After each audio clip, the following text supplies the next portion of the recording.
Seja bem-vindo a mais um INDcast, podcast da Igreja Evangélica Novo Israel de Deus. Quero convidar você a desde já deixar o seu like, se inscrever aqui no nosso canal para acompanhar todos os novos episódios, e hoje o tema é um tema especialíssimo e eu quero apresentar para vocês aí o nosso convidado da vez, Diego Beccio. Seja bem-vindo, Di. Obrigado, Matheus. Bom dia a todos. Sejam bem-vindos. Estou aqui de novo. Hoje o assunto vai ser um pouco diferente, mas tão importante quanto, né, mano? E hoje a gente vai falar sobre um tema que tem a ver mais com a mente. A gente vai falar um pouco sobre terapias, psicanálise e até sobre hipnose, né? Fica aí que a gente vai realmente trazer muita informação importante aí e você vai ver como é que isso tem muito a ver com igreja, com religião, com o cristianismo.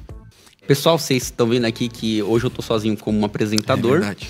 Porque o Gabriel está em missões, né? Ele foi fazer um curso missionário, então ele está em escola internacional de evangelismo. Por isso que aqui eu tô sozinho, aqui com o nosso convidado. E orem por ele, pessoal. Bastante, bastante. Para ele trazer muita coisa. Amém. Para nós aqui. Amém. O Gabriel sempre transborda, né? É verdade. Então não tem como. Obrigado, viu, de verdade. E, Di, eu queria fazer uma pergunta nesse sentido. Explica pra gente... primeiro, qual que é a sua formação, né, nessa questão de psicanálise, terapia, com o que você já trabalha, e aí a gente vai caminhar um pouquinho nesse sentido sobre o que é terapia, o que é psicanálise, e aí a gente, já a gente chega na parte de hipnose, que é uma parte que particularmente me anima muito, né, e então explica pra gente, qual que é a sua formação, o que é terapia e psicanálise, conta pra gente um pouco. Tá. Primeiro de tudo, a primeira formação que eu fiz foi a formação de coach. Apesar da formação de coach no Brasil, ela não ser vista da forma correta, nós temos grandes coaches sim no Brasil, né? Paulo Vieira, o próprio João, eles são assim coaches que eles trazem excelência de performance. Porém, ela é trazida para o contexto muito prostituído. Até uma palavra meio chula de se usar, mas na verdade é isso que acontece. Tem muitas pessoas que fazem uma formaçãozinha aí de 3 horas, 4 horas, de 2 meses, 3 meses, ganha uma certificação e acaba saindo como coach, né? Só que na verdade o coach ele envolve muitas coisas. Ali você já consegue ter um vislumbre do que é uma análise comportamental, um behaviorismo, por exemplo, que é muito usado também na psicologia. Sim. Né? O que é um behaviorismo? Behaviorismo é uma análise de vida, como que você age em circunstâncias. É uma análise minuciosa comportamental. Então você tem desde uma análise física, fisiológica, de como a pessoa se comporta naquilo, como microexpressões de como você está falando, para onde ela olha, né? É uma questão mais visual, né? Exatamente. Tem que tentar entender pela linguagem corporal, vamos dizer assim. Exatamente. Assim como também você ter uma identificação de arquétipos das pessoas. Legal. Diego, mas isso não é bíblico, né? Porém, como eu sempre falo, toda ciência e conhecimento provém do Pai. É verdade. É verdade. Toda ciência vem dele. Então são formas que o homem ele encontrou para quê? Para dar um direcionamento. Então eu comecei no coach como um propósito mesmo. Foi direcionado por Deus porque eu não conseguia me encontrar em nenhuma área. Uau. E eu queria muito sair da área comercial. Por quê? Eu vi muitas coisas dentro da área comercial e empresarial que elas me traziam um recurso financeiro, poxa, legal. Só que elas não me traziam um propósito. E propósito para mim ele tem que transpassar das 4 barreiras ou das 4 paredes que você tem apenas em casa. O seu primeiro principal propósito é a família. Isso. Só que qual legado você está deixando? Será que o seu filho ou sua filha vai ter capacidade de levar algo além daquilo que você está fazendo ali?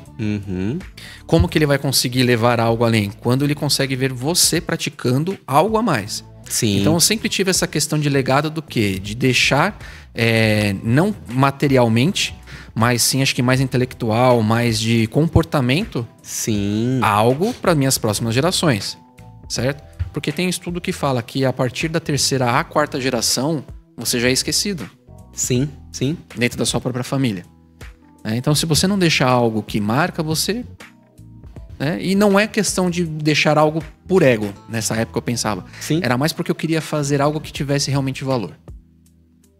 Você conquistar uma casa, poxa, é legal. Mas nada indica que o seu filho vai continuar com aquela casa depois que você falece. Ele pode vender a casa e querer construir algo novo. Que a maior das tendências é essa. Sim. Ainda mais hoje em dia. Então ali eu conversando com Deus ele começou a me direcionar para entender e compreender a essência da pessoa. Nossa, que benção. Até ali eu não tinha entendimento do porquê, mano. Apesar de ter o chamado pastoral, tudo acontecendo, já ter muito contato em questão de cuidar de pessoas, eu sempre cuidei muito das pessoas. Sim, sim. Até quando eu era errado assim fazer as coisas, eu era o tiozão do rolê. É mesmo, Diego? Porque eu sempre fui daquele que, um exemplo, saía quando bebia, saía com rolê pra beber, eu bebia tanto quanto os outros, mas era o único que não passava mal, então eu cuidava de todo mundo. Uau. Então eu sempre tive esse lado mais de cuidar. De cuidar de pessoas. Isso, eu sempre fui mais de cuidar de pessoas. Então Deus ele foi direcionando para quê? Para que eu conseguisse compreender o comportamento, o eu em si mesmo das pessoas. Sim. Né? Que hoje essa questão do eu, quando nós falamos dentro da igreja, ainda existe muito preconceito. Sim. Que a pessoa fala, se eu me conhecer, eu estou tirando Deus de mim. Na verdade, não. Quanto mais você se conhece, mais você sabe que sem Deus você não é nada. Sim. Então, Deus ele começou a me direcionar para isso. Para quê? Para quebrar os meus próprios orgulhos. Uau. Então, tudo começou, o primeiro passo, com uma imersão que eu fiz. Foi em 2015. Eu passei um processo muito intenso. Quando meu cunhado faleceu, eu tive uma depressão, porque eu não sabia o tanto que ele era importante para mim. Ele era como uma figura paterna para mim. Uau. Eu não tinha essa consciência. Então a Ju, né, minha esposa, ela conheceu, através de uma aluna, como se fosse uma imersão. Como se fosse, não. É uma imersão. É um curso meio imersão, assim. Isso. É uma imersão onde você trabalha dentro das camadas realmente da psique, da sua própria psique. Legal. Então existem várias ferramentas, vários exercícios que você faz ali dentro, que fazem com que você acesse pastas de memórias. Então ali foi o primeiro contato que eu tive. Diego, foi um contato coach? Em termos sim. Por que em termos sim? Porque as ferramentas que você tem ali é como se fosse um coach, porque é um treinamento. Sim. Certo? Sim. Só que elas são todas embasadas, né, na parte científica, psicológica e psicanalítica. Sim. Então, os mentores que ministravam, eles são psicoterapeutas formados em psicologia, são professores mestres, né, PhD, tem uma formação assim, se for puxar o currículo, fica até amanhã lendo. Sim. Né? E também são psicanalistas, assim, fora de série. Uau. Então, as ferramentas que eles trouxeram para o Brasil há mais de 30 anos atrás, elas têm um efeito assim que perdura. Um exemplo, no meu caso, foi em 2015, faz 9 anos. As aplicabilidades daquela época, elas funcionam para mim até hoje. Então, ali foi o primeiro start. Só que eu ainda não sabia o que fazer com essas ferramentas. Então, na minha cabeça, Deus me mandou para lá para quê? Só para eu me conhecer.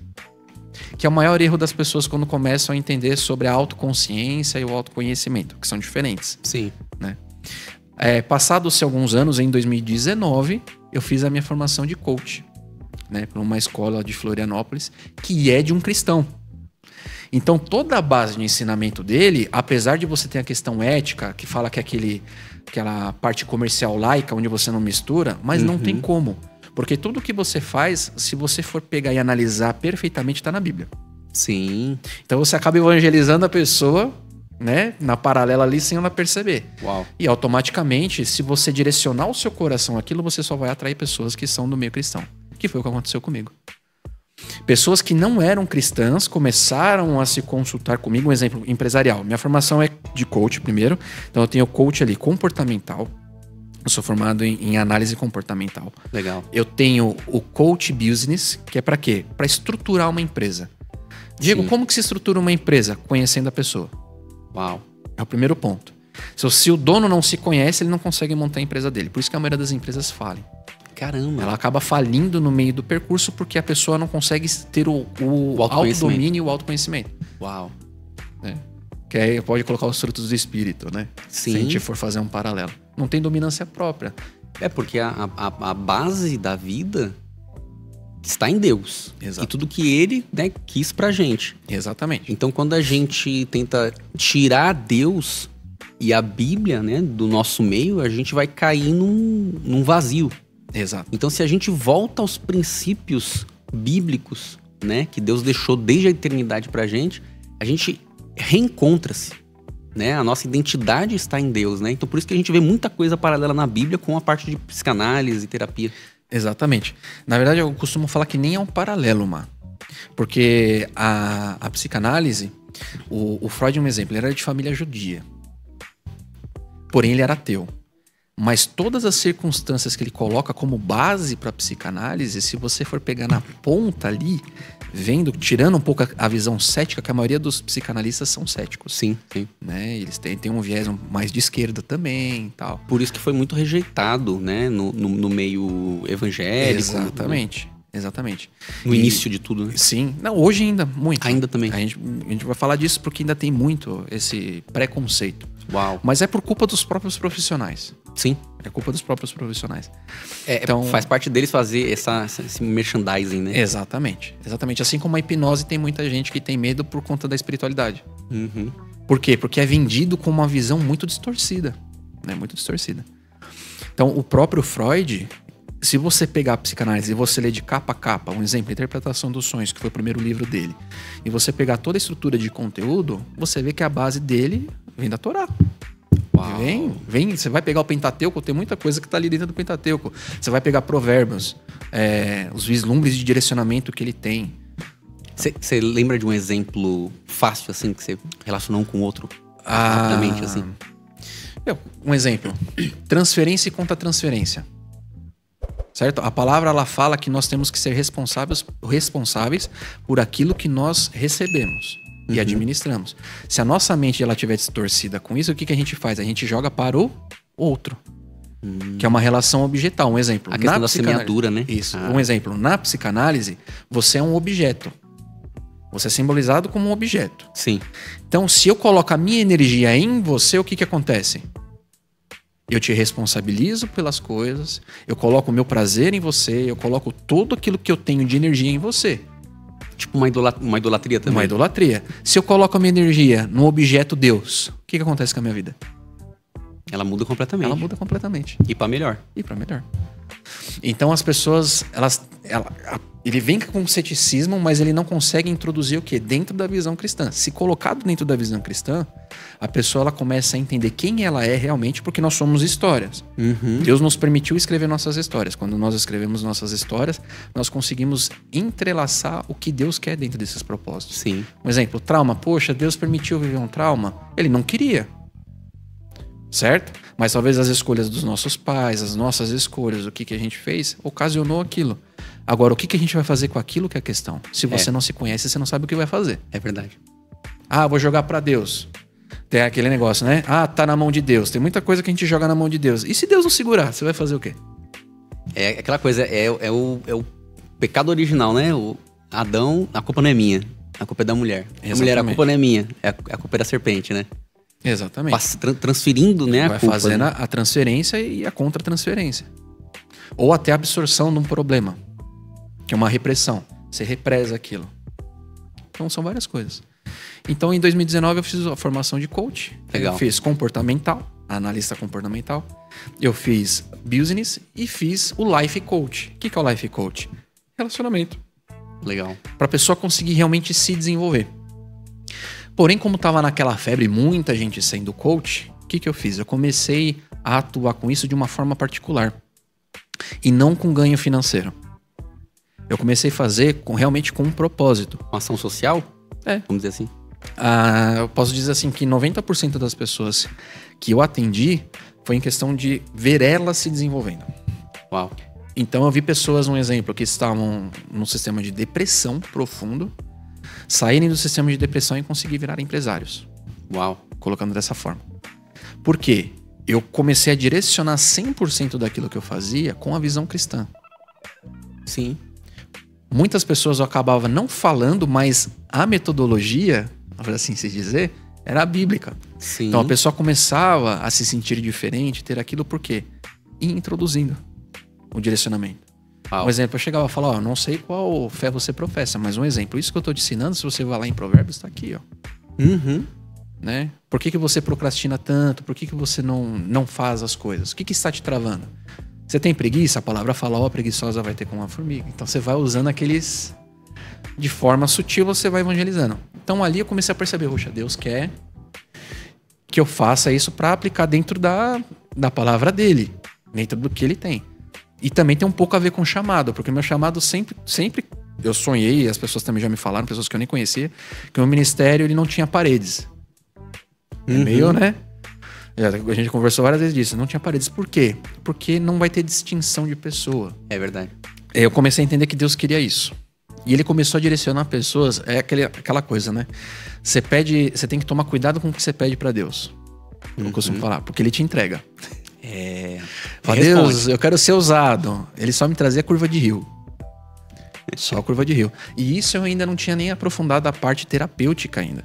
Eu tava ali só conhecendo, né? Vislumbrando algumas coisas para entender o que era, o que deixava de ser.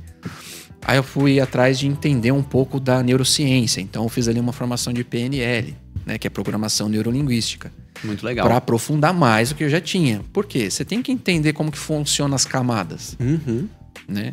Como que as pessoas elas se comportam em si. Você tem os trejeitos externos, mas e os internos? Né? Quais arquétipos a gente cria sobre nós mesmos? Sim. Tem pessoas que linkam a parte de arquétipo só aos animais, né? O cavalo, o urso, o lobo e a águia. Porém, nós temos arquétipos de espelhamento neural. Um exemplo. Hoje, vamos dizer que a sua principal referência seja o pastor. Ele acaba sendo um arquétipo de referência para você. Um arquétipo humano. Sim. E bem customizado, assim, né? Bem específico para a pessoa, né? Exatamente.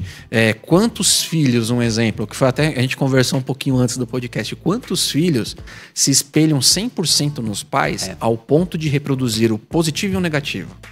E não conseguir ter a acepção de separar. Poxa, que isso que meu pai tá fazendo não é legal. Ele vai e simplesmente reproduz as mesmas coisas.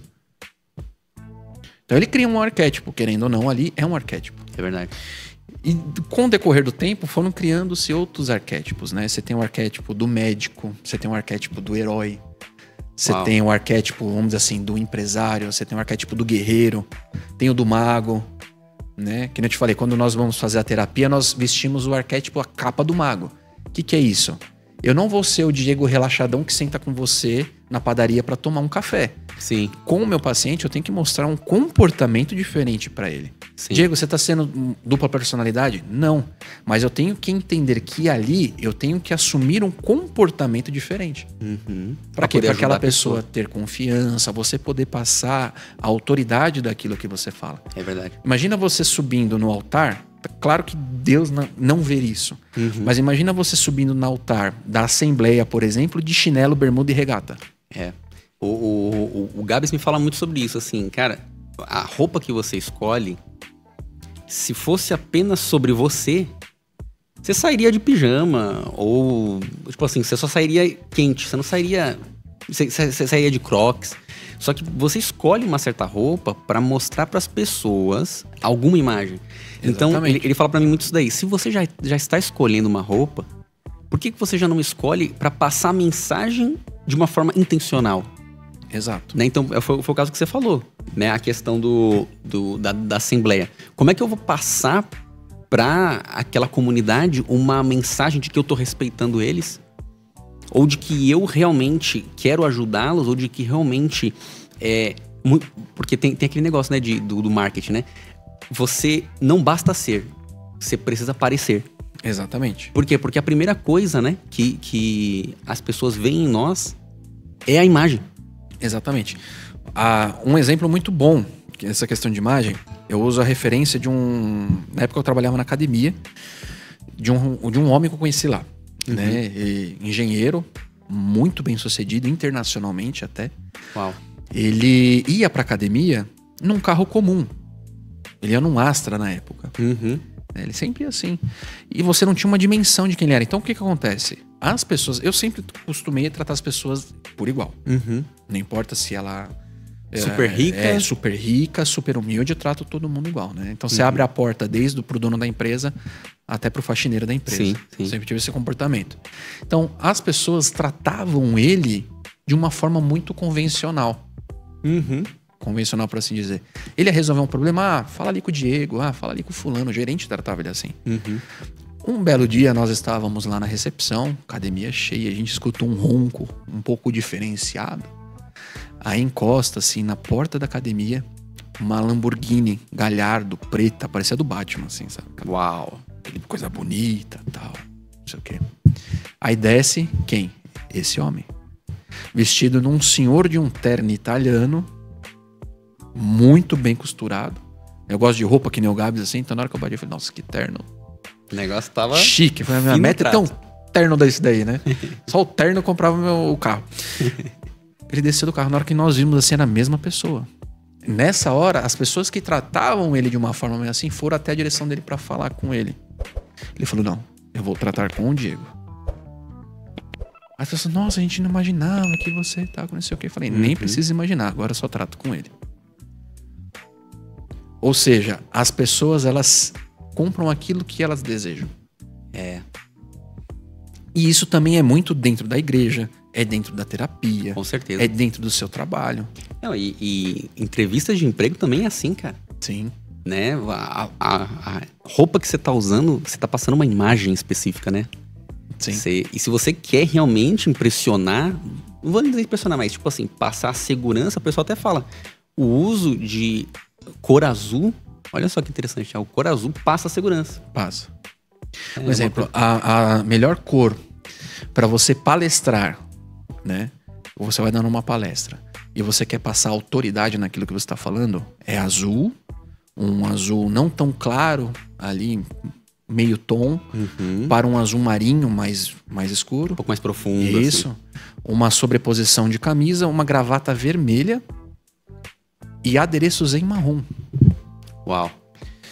Isso sinestesicamente, né? Que nós temos duas sinestesias. Nós temos a sinestesia de toque e nós temos a sinestesia neural. Uau. Então a sinestesia neural, ela traz essa sensação. Que hoje é um exemplo, tem uma técnica que se chama Sexy Canva. O que é o Sexy Canva? Eu já ouvi falar. Ela é trazer os 7 pecados capitais, né, dos prazeres, dentro da coloração empresarial. Olha o nível que o pessoal chegou hoje. É muito comum quem está estudando marketing isso daí. Sim. Eu já ouvi falar isso aí bem na área de marketing. E tem uma funcionalidade que realmente ela dá certo. Né? Sim. Eu acho muito feio só falar que é dentro dos 7 pecados capitais, né? É porque quer trazer os desejos, né? Como que o cérebro capta, né? Mas eu acho muito pesado usar esse termo, né? Eu acho melhor falar colorações psicológicas. Eu acho mais bonito. Sim. Né? Então, existe muito disso. Um exemplo que você falou de roupa. Eu já fui fazer um treinamento numa empresa no Rio de Janeiro, né? E eu conversando com a gerente de RH, ela não conseguia encontrar bons funcionários. Na verdade, eu entendi o porquê que ela não conseguia. Ela não conseguia fazer o rapport com as pessoas que se candidatavam. Elas queriam que as pessoas tivessem... Rapport é o quê? Rapport é como se fosse um espelhamento. Um exemplo. Eu coloco um encontro, certo, de qualidades com você para criar um relacionamento. Então, primeiro eu me posiciono, eu me visto igual a você. Eu entro dentro de um padrão para ter aquele espelhamento. Então, se você cruza a perna, dali a alguns instantes eu vou cruzar as pernas. Entendi. Se você for sentar assim, dali a alguns instantes eu vou espelhar. Por quê? Eu estou criando uma conexão. Entendi. Então, quando essa gerente de RH ela ia fazer entrevista com as pessoas, ela queria que o quê? Que eles criassem rapport com ela. E não ao contrário. Sim. Mas é muito difícil, né, para um entrevistado criar essa conexão, rapport. Exatamente. Né? Então, qual que era a falha dela? Se a pessoa não tivesse vestindo a roupa que ela gostava, ela desconsiderava. Às vezes a pessoa estava vestida formal, uma camisa, gravata, né? Só que a cor da camisa não era a cor que ela gostava. Olha o nível. Uau. Então, são coisas que, quando você vai entendendo como é a funcionalidade, né, da psique, você consegue ajudar as pessoas a quebrar isso. Aí, Diego, o que isso tem a ver dentro da igreja? Quantas pessoas, um exemplo, vêm no culto, né? Vamos dizer, gostam de vir no culto para ver o Rafa pregar. Por quê? Porque o Rafa vem mais... uma roupa mais casual, mais do dia a dia e tal. Aí quando vem a pastora, o pastor não gosta porque eles são muito formais. E estão falando a mesma língua, estão pregando a mesma Bíblia. Mas não cria o quê? Esse rapport. Então a pessoa, quando ela conhece a si mesma, ela fala, poxa, eu não tô indo por causa da roupa do pastor? Então, ela pode fazer uma reflexão, né? Sobre exatamente. Isso, né? Por isso que, e um exemplo, é uma coisa que eu falo muito. Eu gosto muito das pregações do Rafa, porque toda pregação do Rafa é pancada.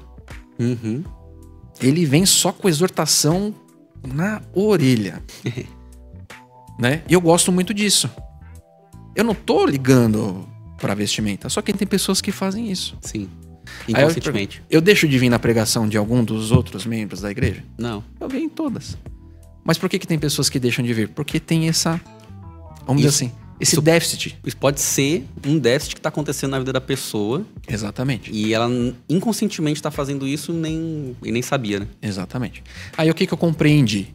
O coach, ele serve para autoconhecimento e seu desenvolvimento para um objetivo. Uhum. Tá? Aí foi deturpado e trazido para dentro da igreja. Uhum. O coach como o quê? Hipergraça. Como nós já falamos, já teve os cultos referentes a isso.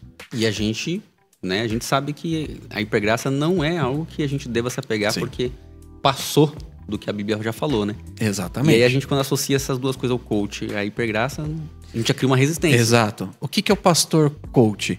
O pastor coach é aquele que vem e fala que você é capaz de fazer qualquer coisa sem a presença de Deus. Você é capaz de fazer qualquer coisa que esteja na sua mão? Você é, mas sem a graça de Deus você não alcança. É verdade. Sem a misericórdia dele, esquece. A vida e a saúde, né? Foi Deus que nos deu. E exatamente. até a força para trabalhar, né? O pessoal fala assim, não, o dinheiro é meu porque eu que trabalhei. A Bíblia fala que até a força para trabalhar é Deus quem nos dá e a própria vida, né? Exatamente. Se você não tiver o sopro de vida, você não consegue conquistar nada. Então a primeira coisa, né? Que aí entra aquele mantra dos coaches e terapeutas, né? Uhum. Eu sendo coach, eu falo assim mesmo, é o coach purpurina pra esses, uhum. tá? Que faz assim, gratidão. Né? Como é que é? Gratiluz. Gratiluz, meu Deus. Gratiluz, né? Uma vez eu vi isso, eu olhei pra pessoa assim, eu falei, meu Deus do céu, não sei se eu faço um exorcismo na pessoa. Eu vejo o que tem nela, porque pelo amor de Deus, né? Não, realmente. Você até fala assim, nossa senhora. Até assusta, né? Até assusta. Então, foi prostituído. Uhum. E dentro da igreja é muito isso. Uhum. Então eles trouxeram aquele, tudo é lindo, tudo é bom. Não, gente. O coach de verdade, ele vai te explicar, vai ser difícil pra caramba, você vai ter que suar pra caramba, mas Deus tá do teu lado pra você conseguir tudo o que você quer. Sim. A diferença é que eu vou te dar as ferramentas naturais pra que você alcance aquilo. Uhum. Uhum. Né? Como eu sempre gosto de falar, Deus, ele ressuscitou Lázaro, mas quem que tirou a pedra? Foram os homens que Jesus pediu, né? Pra tirar a pedra. Exatamente. Então tudo que tiver no recurso do alcance das tuas mãos, a gente tem que fazer. Uhum. E a gente tem que se preparar pra isso. Se você pedir pra Deus, Deus me dê sabedoria. Um exemplo, Deus deu sabedoria pra Salomão porque ele pediu. Mas onde que Deus colocou Salomão? É verdade. Ele não se perdeu por conta das escolhas que ele fez? Uhum. É assim que você cria sabedoria. Tanto que no final da vida dele, né, ele se redimiu, se arrependeu de todas as coisas erradas que ele fez. Exato. Porque a sabedoria que ele passou por aquilo para entender que o que ele estava fazendo era ruim. Então a sabedoria, qualquer coisa que a gente peça para Deus, vai vir no alcance das nossas mãos. E isso que eu queria abordar um pouco mais, Gi, porque além desse preconceito que você falou, que o pessoal tem, né, por causa de ajuda, né, de terapia e a parte do coach ter sido um pouco banalizada, né, as pessoas também têm um pouco de resistência ao fato de fazer uma terapia e de buscar ajuda. Sim. Psicológica, né? Embora elas já saibam que se tem um problema no pé, elas vão ao ortopedista. Se tem um problema nas costas, vão ao ortopedista. Se tem um problema no coração, vão ao cardiologista. Mas se elas têm uma dificuldade mental, elas não se lembram que existe um profissional capacitado, né, com um registro que pode ajudá-la nessa questão mental. Conta pra gente qual que é a importância de fazer terapia, de buscar ajuda psicológica e quando que a pessoa deve, tipo assim, eu preciso de ajuda psicológica agora. Sim. Sabe, como identificar, assim? Primeiro ponto, quando você já cria uma resistência, que você sabe que alguma coisa no seu emocional não tá batendo, é ali que você tem que procurar. Legal. A primeira resistência. A gente só resiste àquilo que a gente sabe que está divergente. Uhum. Então, um exemplo. Nossa, eu estou chorando muito. Mas eu não vou contar pra ninguém, porque eu vou mostrar fraqueza. Aí que você tem que mostrar. Aí que você tem que procurar ajuda. Uau. Por quê? Tem uma frase que eu sempre uso, né? Que eu gosto de falar. O que a boca cala, o corpo entrega. É uma frase de Freud. Então, tudo que você não contar, o seu corpo ele vai entregar. O que a palavra fala para nós? Para nós confessarmos o quê? Os nossos pecados. Pecado, exatamente. Certo? Aí, Diego, então quer dizer que se eu tô com um problema de ansiedade é porque eu tô pecando? Sim e não. Porque a ansiedade ela é um anseio. Agora, quando a ansiedade ela tira a sua visão de Deus, aí sim. Uau. Você quer chegar ao nível de você tirar a sua visão de Deus? Você chegar na ponta do parapeito assim e você se jogar de lá e perder a sua salvação? É isso que as pessoas elas não conseguem compreender. Elas entendem, mas não compreendem. Elas entendem que ela pode chegar naquilo lá. Sim. Mas elas não compreendem o caminho para não chegar até lá. Sim. Ela tá sem ferramentas, né? Sem as ferramentas. Então, quando você procura um psicoterapeuta, não é que ele vai te afastar de Deus. Por isso que eu digo, se você é cristão, procure um terapeuta que é cristão. Pergunte, não tem problema nenhum. Você é cristão? Você é cristão evangélico? Você é cristão católico? Se você é sincretista e você estiver ouvindo, procure um que seja sincretista. Porque se eu for falar com você e Deus tocar no Espírito Santo ali, pode naquele momento haver uma divergência. Nisso realmente acontece. E você acabar prejudicando um pouco o emocional da pessoa. Porque não tá no mesmo... né? Na mesma sintonia. Na mesma sintonia. Tá? A pessoa não crê da mesma forma, né? Isso. Por isso que hoje eu procuro atender 100% cristãos. 100% cristãos. Quando Deus me manda uma pessoa que não é cristã, eu vou com muita sabedoria e tendo discernimento de espírito de só falar algo quando ele determina. Sim. Tá? Porque eu já vi, não comigo, mas eu já parceiros, né, com pares de mesma profissão, que um exemplo, eles eram de uma outra religião, tentaram colocar por força própria. Sim. E não tem um resultado muito bacana. Sim, porque não vira, né? Não vira. A gente já teve várias experiências, né, de pessoas que, pelo menos particularmente, pessoas que falam assim, um amigo meu, ele é cristão e tudo mais, e começou a conversar comigo sobre as coisas do evangelho, mas ele tentou me converter. A pessoa até usou essa palavra. Ele tentou me converter, mas aí eu falei que não, eu não queria. Então é aquela coisa de forçar nunca vai funcionar. Se você deixar aquele gostinho de quero mais, por meio do Espírito Santo, por meio de você também buscar conhecimento sobre como apresentar as escrituras para uma pessoa. Aí eu tô falando nem como servindo como um psicanalista, falando como uma pessoa mesmo, um amigo. Você cristão, você é amigo de alguém, você gostaria de falar do evangelho para essa pessoa. Fala de uma forma prazerosa. Fala de uma forma assim, ó, se isso fizer sentido para você, né? Já aconteceu também de eu chegar com uma pessoa e falar assim, e começar a conversar com ela, pai, falando de Jesus, falando de Jesus, falando de Jesus. Numa boa, a gente tava conversando de manhã, assim. E aí, no final, eu falei pra ele assim, cara, o que eu quero com tudo isso? Que você pense sobre isso. Sim. E o cara ele me interrompeu e falou assim, cara, obrigado, porque você não me tentou forçar nada. Porque já no passado, pessoas, amigos meus, tentaram me converter, e aí gerou briga porque, poxa, eu tenho as minhas convicções e tudo mais. E aí, olha só que interessante, cara. Eu nunca tinha visto isso. E a pessoa, então, ficou feliz. E a mensagem do evangelho teve muito mais poder. Teve muito mais impacto, né? Porque o rapaz, ele foi impactado. Exatamente. Ele foi impactado. Exatamente. É que nem que eu sempre falo, né? Eu tenho muitos amigos que são de outras religiões. E amigos não, colegas, né? Sim. Que amigos é aqueles que a gente realmente vive todos os dias. Sim. Mais um exemplo. Eles, sendo de outras religiões, eles chegam e falam, Diego, eu gosto tanto de falar do que você vive com Deus, porque você não me força. E acaba sendo um exemplo. Uau. Né? E é aquela frase que eu sempre falo pra eles. Eu falo, vamos ver qual que é a vantagem do que você segue e o que eu sigo. Né? Eu falei, como conduta de vida. A sua religião diz que você tem que fazer boas obras para você ser salvo. Ou que fazendo boas obras, mesmo assim você volta para corrigir os seus erros. Certo? A minha diz que eu tenho que crer em Cristo como meu único e verdadeiro Salvador. E que as minhas obras, elas só demonstram que em Cristo é na minha vida. Mas sem Ele eu não sou salvo. Se você estiver certo, eu já estou fazendo boas obras. Ou seja, eu tenho salvação. Agora, e se eu estiver certo? As suas boas obras não vão te levar para lugar nenhum. Uau. É a única coisa que eu coloco. Eu falo, então, analise pra ver. Eu não estou te convidando a ser evangélico. Eu estou te convidando a crer em Cristo. E o demais, você conhecendo a verdade vai te libertar. Como me libertou. Uau. Sim. Ponto. Então, eu não coloco goela abaixo. Então, eu não posso fazer isso na terapia também. Sim. Porque um exemplo. Quando você entra na terapia com um cristão, o que a gente mais encontra? A gente encontra um bloqueio por medo de mexer no passado. Sim. As pessoas acham, mas Deus me libertou do passado. Tá, mas você é uma história, né? As feridas espirituais do teu passado, Deus curou. Mas as emocionais, talvez ele não tenha curado porque ele quer que você amadureça com ela. Deus pode curar? Pode, como ele curou minhas. Que eu tive que ser curada sozinha, só entre eu e ele. Mas um exemplo, existem traumas da minha infância que eu mesmo sendo terapeuta, eu faço terapia. Sim. Eu preciso fazer terapia.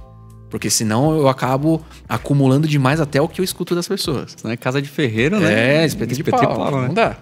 Então o que acontece? Na minha terapia, eu também consigo rever coisas de lá de trás que me levaram a ser quem eu sou hoje. Escolhas dos meus pais, minhas escolhas, influências, né, dos arquétipos humanos, como eu te falei. Um exemplo, o que eu me espelhei na minha irmã, num primo, numa prima, num tio, numa tia? Exato. Certo? Exato. Que nem eu sempre falo pra vocês que Deus ele me deu uma direção muito forte de vida referente à paternidade. Uau. Eu não fui criado pelo meu pai. Tenho respeito pelo meu pai, tenho amor pelo meu pai, por ele ser meu pai, mas eu não fui criado por ele. Sim. Meu pai, ele saiu de casa, eu ia fazer 4 anos de idade. E dali, então, em diante, ele assumiu uma outra família e eu não tive convivência paterna. Certo? Então, eu tenho uma deficiência, né? E eu falo isso muito abertamente com o meu filho. Eu sempre peço perdão pra ele, eu busco fazer o melhor. Mas eu tenho um déficit, né? Em questão de paternidade. Por quê? Porque eu não aprendi. Sim. Então, como eu falei lá em 2015, quando eu perdi meu cunhado, eu não tinha noção que ele era uma figura paterna pra mim. Olha como que são as coisas. Uau. Então hoje, Diego, você trata isso até hoje? Trato. Como que eu trato 100% hoje da questão paternidade? Na cruz. Uau. Mas quanto tempo eu demorei pra aprender isso? Sim. 30 anos. Né? Foi com 30 anos, literalmente com 30 anos. Uau. Como que eu descobri isso e eu comecei? Dentro da terapia. A terapia te ajudou a você entender esse déficit. Exatamente. E poder buscar ajuda. E ver como que é a paternidade do pai. O déficit que eu tive de pai. Minha mãe teve que assumir um papel paterno. Certo? Minha mãe foi a principal provedora de casa. Ela tinha que trabalhar, ela tinha que educar, ela tinha que fazer um papel que não era dela. Sim. Certo? E uma coisa que eu falo pra todo mundo, não existe pai, tá? Mãe é mãe, pai é pai.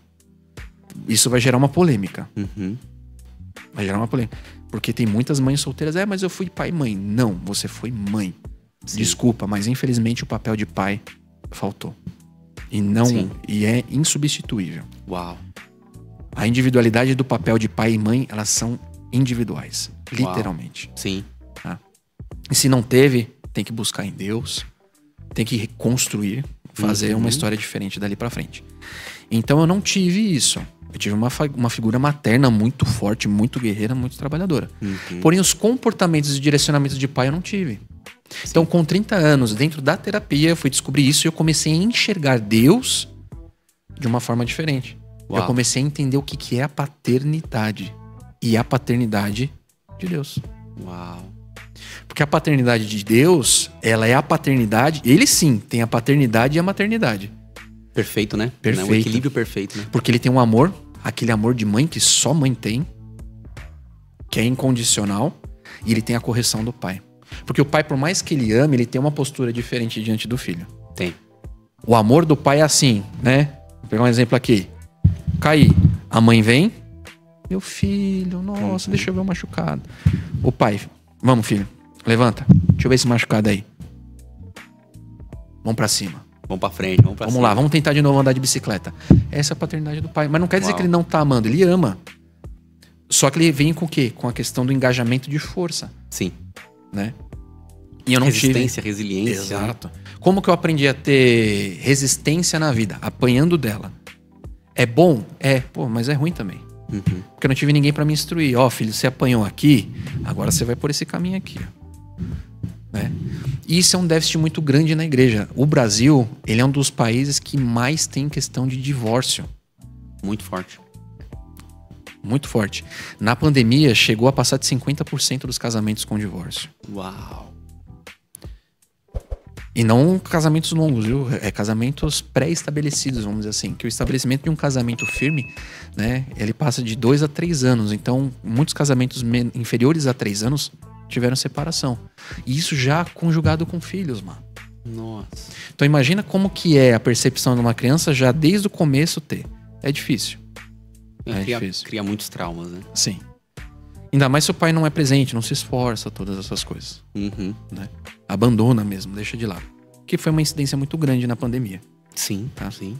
Por conta de atrito, conviver muito, os pais optaram por não ter nenhum tipo de vínculo. E muitos dos pais acabam deixando o filho de lado porque o foco do homem sempre vai ser a esposa, não vai ser o filho. Sim. Tá, isso é psicológico. Uau. Tá? É da nossa psique. O homem primeiro ele vai olhar para quem pode trazer segurança e prole. Isso é fisiológico. Uau. Tá? Aí ele olha pros filhos. A esposa não. A esposa ela espera a segurança do homem, mas primeiro ela vai olhar pra prole. Olha. Porque ela veio pra cuidar da semente, do fruto que é dado. Uau. Né? Então, por isso que Deus adverte muito ali. Ele fala da mulher de Provérbios, por exemplo. Sim. Né? Mas eu quero trazer um clareamento que Deus me deu disso daí. Tanto o homem quanto a mulher tem que ser a mulher de Provérbios. Sabia? Uau. Isso eu vi como? Através do desenvolvimento, de autoconsciência. Sim. O que Deus fala? Que todos nós somos a noiva. Então nós, como papel de homem, nós temos que ser a mulher de Provérbios para quem? Para Cristo. Para Cristo. Isso faz muito sentido. E a mulher, nossa companheira, tem que ser a mulher de Provérbios para nós. Porque senão a gente não consegue estar alinhado debaixo da mesma missão. É verdade. Cara, isso é muito surreal, né? Porque tem muita gente que acusa de forma com ignorância que o evangelho ou que a Bíblia é, entre muitas aspas, machista. Só que a forma como o evangelho foi construído, né? Foi narrado por Jesus, por Deus, que foi costurando a história, mostra que se fosse algo apenas humano, as mulheres não estariam como, por exemplo, as primeiras a testemunhar que Jesus Cristo estava vivo. Exato. Não faz sentido para uma história verídica, num tempo em que a mulher não tinha voz, fazer com que elas fossem as primeiras a verem a Jesus. Jesus Sim. escolheu aparecer para uma mulher ou para algumas mulheres primeiro, antes de seus discípulos. Exato. E você pode ver Débora, Esther. E a Bíblia... As Luísas, né? Exato. E a Bíblia também fala, né? O apóstolo Paulo fala sobre isso. Muita gente pega muito nisso daí e fala assim, não, porque a gente tem muito dessa filosofia feminista, né, no nosso Sim. meio, muito neomarxismo, né, que é o marxismo novo, o marxismo 2.0, que veio depois pesquisa sobre isso, Escola de Frankfurt. Esse é o marxismo que a gente tem hoje, né, principalmente tentando governar, tentando incutir na nossa cultura. Mas o evangelho é a cultura que a gente precisa ter. E nesse neomarxismo ele fala muito sobre isso, que não, porque o feminismo, porque a mulher tem que tomar o lugar do homem, e porque tem direitos iguais. Gente, os direitos fundamentais é para todas as pessoas e a Constituição já garante isso. Sim. O ponto é que cada pessoa, você muito bem pode até confirmar isso como psicanalista, cada pessoa tem seu papel. Você acabou de falar, né, que a mãe é mãe. E que o pai é pai, não tem como substituir as duas figuras. Sim. E Paulo fala muito sobre isso. Ele fala, cara, maridos, amem as suas esposas, né? E esposas, obedeçam seus maridos. E aí ele fala, porque assim como maridos, Cristo amou a igreja e se entregou por ela, assim vocês também têm que fazer com a sua esposa. E esposas, assim como a igreja que é noiva se sujeita a Cristo, assim vocês têm que se sujeitar ao marido. É tipo a lâmina, né? Ou o cajado de aconselhamento e de correção vem para ambos. Sim. E nesse sentido, se Cristo né? Se nós precisamos ser para a igreja, ser para nossas esposas, como Cristo foi para a igreja, Cristo foi até a morte de cruz. Ele abnegou-se, né? Desceu da sua glória, olha só que importante, descer, ser humilde, Sim. para poder prover à igreja a salvação, né? Olha só que coisa. Então, a gente vê que para Deus, papéis são importantíssimos, cada um tem o seu papel e principalmente que Deus respeita e honra. E Jesus foi o primeiro na história a respeitar as mulheres e dar a elas um destaque como nunca antes. Sim. Como nunca antes, né? E quando a gente fala de papel assim, tem muitas pessoas que falam, ai, então mulher não pode fazer nada, ai, o homem isso. Não, gente. Biologicamente, Deus nos criou com características específicas para suportar cada um a consequência do seu fardo. Uhum. Um exemplo, o homem não consegue suportar metade da dor que a mulher suporta num parto. Uhum. Só que a mulher não consegue fazer a metade do esforço que um homem faz. Então, para que a mulher ela quer, um exemplo, virar pedreira? Uhum. Deixa pro homem fazer isso, gente. O Gabs, ele cita uma frase interessante sobre isso. Onde tem homens, mulheres não precisam fazer força. Exatamente. E para mim isso é um privilégio. Sim. Né? Porque, por exemplo, os reis não precisavam construir seus próprios palácios. Eles tinham quem fazer isso por eles. Sim. E se a mulher tem o homem ao seu lado, ela não precisa fazer força. Sim. Né? Porque ela, olha o privilégio, né? Olha a honra que a mulher recebe numa relação bíblica. Sim. Né? Numa relação equilibrada, onde o Espírito de Deus transformou o homem e transformou a mulher. Exatamente. A mulher aceita ser privilegiada e o homem aceita dar o privilégio, o primeiro lugar para a mulher. Sim. Então é de novo essa frase do Gabs, né? Onde há homens, mulheres não precisam fazer força. Eu uso muito um exemplo disso quando eu trato com casais, né? Teve um caso de um casal onde a mulher ela tinha uma energia masculina muito forte. Uau. Né? A gente fala que é o arquétipo da hiena, né? Porque a hiena na matilha é a fêmea que domina 100%, não é o macho. Uau. É a fêmea. E bem também na questão dos elefantes também, né? É a matriarca. Sim, é a mais velha. A mais velha. A mais velha que domina. E também um exemplo tem dos lobos. Os dos lobos é o macho. Então a gente usa esse arquétipo para explicar ali dentro, né? Sim. Mas eu dou um exemplo muito bom. Na Índia, sabe como que é feito o desentupimento das fossas? Como? São homens amarrados por uma corda que entram lá dentro. Cara, não tem proteção nenhuma. Nossa. Eles simplesmente vão. E lá tem a questão de castas, né? Então a casta inferior Sim. lá, que eu não me lembro o nome agora, perdão, que fugiu. Sim. Eles mergulham apenas com uma corda amarrada na cintura para tirar o que está aí tampando aquela fossa que todas aquelas pessoas, sabe? Maior população lá. Nossa. Usa. Aquela, né? Não consigo nem dar até coisa. Aí eu falo pra mulher, pra que você quer tirar o lugar do seu marido de fazer isso? Verdade. Em contrapartida, eu chego pro esposo e falo, né? Tem muitos esposos que falam assim, mas ela tem um dever, ela tem que fazer isso, tem que fazer aquilo. Eu falo, nossa, legal. Então você tá trazendo um pensamento judaico. Beleza? Você tá suprindo todas as necessidades da sua esposa, como Cristo fez pela igreja, para que você tenha tudo aquilo que você quer. Uau. São todas as necessidades mesmo. Não é ela ter que se humilhar, mendigar, tem que implorar pro marido para poder... Um exemplo, o homem prefere a mulher dentro de casa parecendo um canhão, tá? Que eu não vou usar outra expressão porque é isso. Deixa a mulher se deteriorar, fica olhando a mulher na academia, as mulheres na rua, né?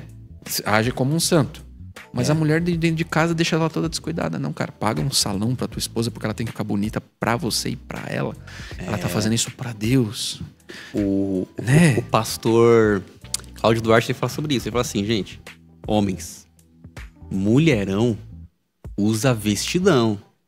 Mulherão tem um cabelão, no sentido de estar bem produzida. Exato. Então, quem é que vai pagar isso daí?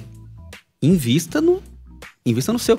Tem muito homem que investe no carro, né? Exato. Rodão, somzão. Ih, cara, se você tem um mulherão e você sabe que Exato. ela vale a pena, Invista. Aí investe no carrão e a mulher fica um dragão. É que Né? isso. Aí não dá, Não né? pode. Não pode. Tem que... Então, isso, faz parte da concepção da psique. Entender por que o homem faz isso. Uau. Será que o homem tá com uma repressão de algo que ele viveu dentro de casa dos pais? Sim. Será que o pai falava que a esposa traía, só Sim. que o homem ia pra rua e era um galinha? Nesse sentido, tem até uma questão. Qual influência pode haver no casamento futuro de um homem com uma mulher em que o homem, dentro de casa, teve sempre a figura da mãe como uma hiena? Sim. Sabe, tipo... sintomas como deixar que a mulher faça todo o supermercado, deixar que a mulher cuide de abastecer carro, deixar que a mulher cuide de pagar todas as contas, de organizar a casa. E o homem fica só, sabe, naquelas coisinhas bem Sim. superficiais. Sim. Tipo assim, deixar toda a tarefa pesada e organizacional da casa pra mulher. Isso é um sintoma de alguém que não entendeu o seu papel como homem? Sim. E como que a gente pode mudar isso? Aí entra as questões, né? A mulher não entendeu o papel dela de mulher e o homem de homem. Uau. Um exemplo. O homem, né? Ele dá a casa. Uhum. Quem que cuida da casa? Não é machismo, tá, pessoal? É só questão de vocês entenderem. A mulher cuida da casa. Por quê? O homem ele tem que fazer o trabalho bruto. Sim. Que é trazer o mantimento, a sustentação, o alicerce pra mulher. Você consegue fazer um adorno da tua casa com a mesma primazia que a tua mãe? De maneira nenhuma. É aquela coisa, né? O homem constrói a casa, mas quem enfeita ela para tornar um lar é a mulher. Exatamente. Eu ouvi isso da pastora Júnia Hayashi. Ela falou, Exatamente. o homem constrói a casa. Ele sabe deixar ela firme, deixar ela forte, deixar ela protegida contra chuva, contra sol, contra ladrões. Só que quem transforma a casa num lar é a esposa. Exatamente. Ela que transforma para até seus filhos um lar, um lugar de segurança, de amor, de aconchego, é a esposa, é o papel dela. Exato. Um exemplo, seu pai comprou o hack. Uhum. Vou comprar um hack. Mas quem que tem um olhar mais delicado pra saber qual hack que vai combinar com a sala? É isso mesmo. Comprou o hack e colocou lá na sala, né? Aí um exemplo, eu vou colocar um vasinho de flor, que nem aqueles vasinhos que tem lá. Uhum. Quem que sabia qual que é o tom melhor que combinava com aquele hack? É interessante que se a gente olha a casa onde só homens moram, o rapaz mora sozinho, muitas vezes você não encontra flor. Você não encontra planta. O negócio é cinza com preto. Se for por mim, o que vai ter? Modem da net ali, tá?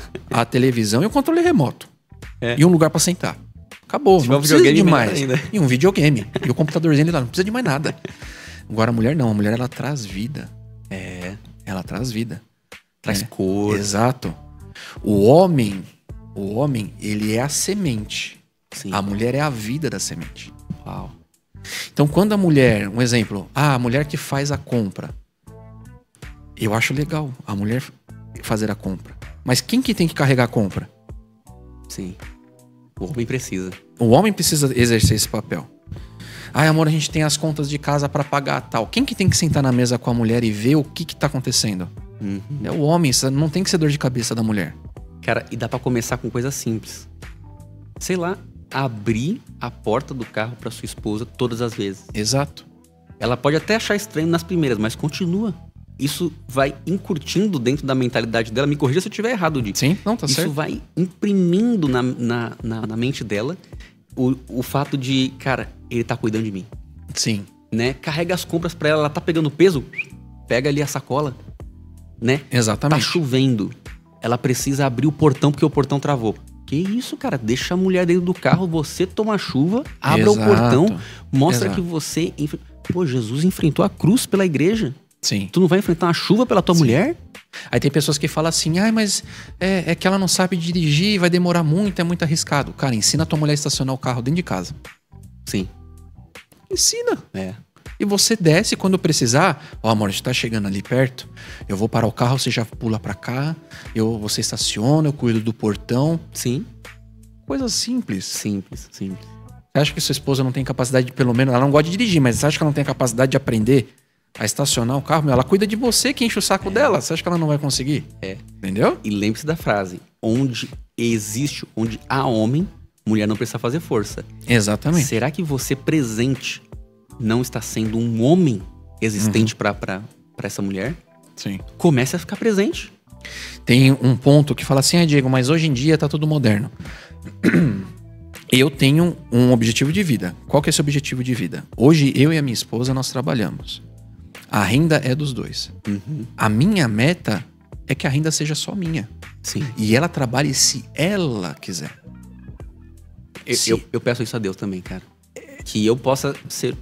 Tipo assim, minha mulher vai... Em nome de Jesus, esse é o meu pedido. E eu creio que Jesus Cristo vai honrar isso. De eu prover de tal forma que ela não precise trabalhar e que ela escolha se ela vai fazer hobby, se ela vai estudar, se ela vai ser artista. Ela tenha liberdade total. Sabe? Quem sabe pedir isso pra Deus também? Na sua vida, na sua família. Deus responde esse tipo de oração, porque é bíblica. Sim. Que nem a Ju, ela tem paixão pelo que ela faz. Eu falo pra ela, amor, eu não quero que você pare, mas eu quero que você escolha pessoas com qualidade pra você poder dar aula. Nos lugares onde fique mais cômodo pra você dar aula, que ela é personal. Sim. Então ela atravessa São Paulo. Eu não, onde que eu trabalho? Home office. Sim. Meu trabalho depende só de mim, ligação, às vezes uma reunião presencial, videochamada, você faz ali uma movimentação na internet, alguma coisa assim. Esse é meu trabalho. Certo? Por quê? Porque eu só atendo por indicação, gente. Eu não atendo, não faço propaganda. Sim. Meu trabalho, ele é muito direcionado por ser um pouco diferenciado. Então é só indicação. Então a maioria do meu trabalho, o que é? Eu trabalho em contato com empresas, dando treinamento, auxiliando RH, atendendo os próprios funcionários. Então é um trabalho diferente. Sim. Né? Então, quando a esposa, ela tem esse perfil, ela anula o posicionamento do homem. Então o homem, ele se torna o quê? Um preguiçoso. Um reforça o negócio do outro, né? Exatamente. A mulher que tem esse arquétipo de hiena, que é a matriarca, que tem que liderar, que tem que fazer toda a força. Exatamente. Começa a atuar em tudo. O homem vai se deixando levar por o arquétipo contrário. Sim. Eu sou da matilha também. Deixa a hiena fazer tudo. E um reforça o negócio do outro, né? Um reforça a quarta característica. Acaba se tornando uma pessoa que não consegue ter dominância de si, não consegue ter posicionamento sobre as coisas. Tem um problema, joga a mulher pra resolver o problema. Uau. É quase um exemplo. Eu vi um vídeo esses dias. Uma mulher, ela era tão dominante da relação que teve acho que foi na China até, viu? Que teve acho que um acidente, alguma coisa ali no trânsito. Ela sai do carro, o homem do outro carro, ele dava 2 do próprio companheiro dela. Sim. Ela vai pra cima dele, o homem tão fraco, tentando tirar ela. O que o homem do outro carro faz? Agride a mulher. O que o companheiro dela faz? Nada. Eu vi isso daí, mano. O cara ficou com o celular na mão. Tipo assim, tô tentando chamar a polícia, que é o máximo de força que eu consigo fazer. E a mulher tomando tapa na cara. Exatamente. Soco. Acho que o cara deu soco na mulher, mano. Pode ser o cara ser 2 vezes maior que eu. Eu vou pular no pescoço dele e falar pra ela, corre. Exatamente. Esse é o nosso papel, né? E também aprender a ensinar e ter o controle da situação com a esposa. Né? Se a sua esposa ela é muito enérgica nessa questão, né, tem que se trabalhar dentro disso. Às vezes dentro do relacionamento você não vai conseguir, você precisa de uma terapia. Você vai precisar da ajuda de Deus. Só que Deus, ele só vai até onde você permite ele ir. É verdade. Se você não... Um exemplo, que nem a gente tava conversando hoje, né? É a renúncia. Você se batizou, mas o pecado sabe nadar. Se você não renunciar todos os dias àquele seu espinho na carne, ele vai continuar ali, ó. Oi, tô aqui. O velho homem sabe nadar, né? Sabe nadar, não adianta. Então, um exemplo, se você é uma pessoa gotejante, que nem a palavra fala, né? É melhor você morar no deserto do que conviver com uma mulher gotejante. O homem também é assim. Então tem que saber, tem que encontrar isso. Se você não consegue 100% entregar para que Deus cure isso, vá descobrir o porquê. Então quando a mulher ela tem esse arquétipo da hiena, né? E ela tem uma postura muito dominante dentro de casa, acaba se tornando um lar disfuncional. Porque ela tem que ser hiena no papel dela.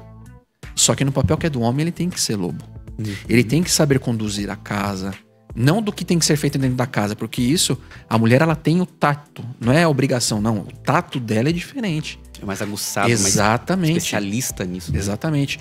Vou fazer a correção do filho. A mulher ela vai corrigir com amor, mas a correção severa, entre aspas, né, que tem que ter aquela postura. Que vai dar aquele choque tem de que realidade. ser Exatamente. Vou dar um exemplo do meu filho. Eu tenho um filho de um outro relacionamento. Mas eu sempre busquei ao máximo ser presente na vida do meu filho. Amém. A mãe dele ligou pra mim um dia. O Pietro está respondendo pra mim e tá respondendo pra avó dele. Xingou a avó. Não xingou, né? Teve ali um comportamento meio fora. Aquela fase, ela começando a trocar os hormônios. Esperei o final de semana, peguei ele e levei ele pra casa.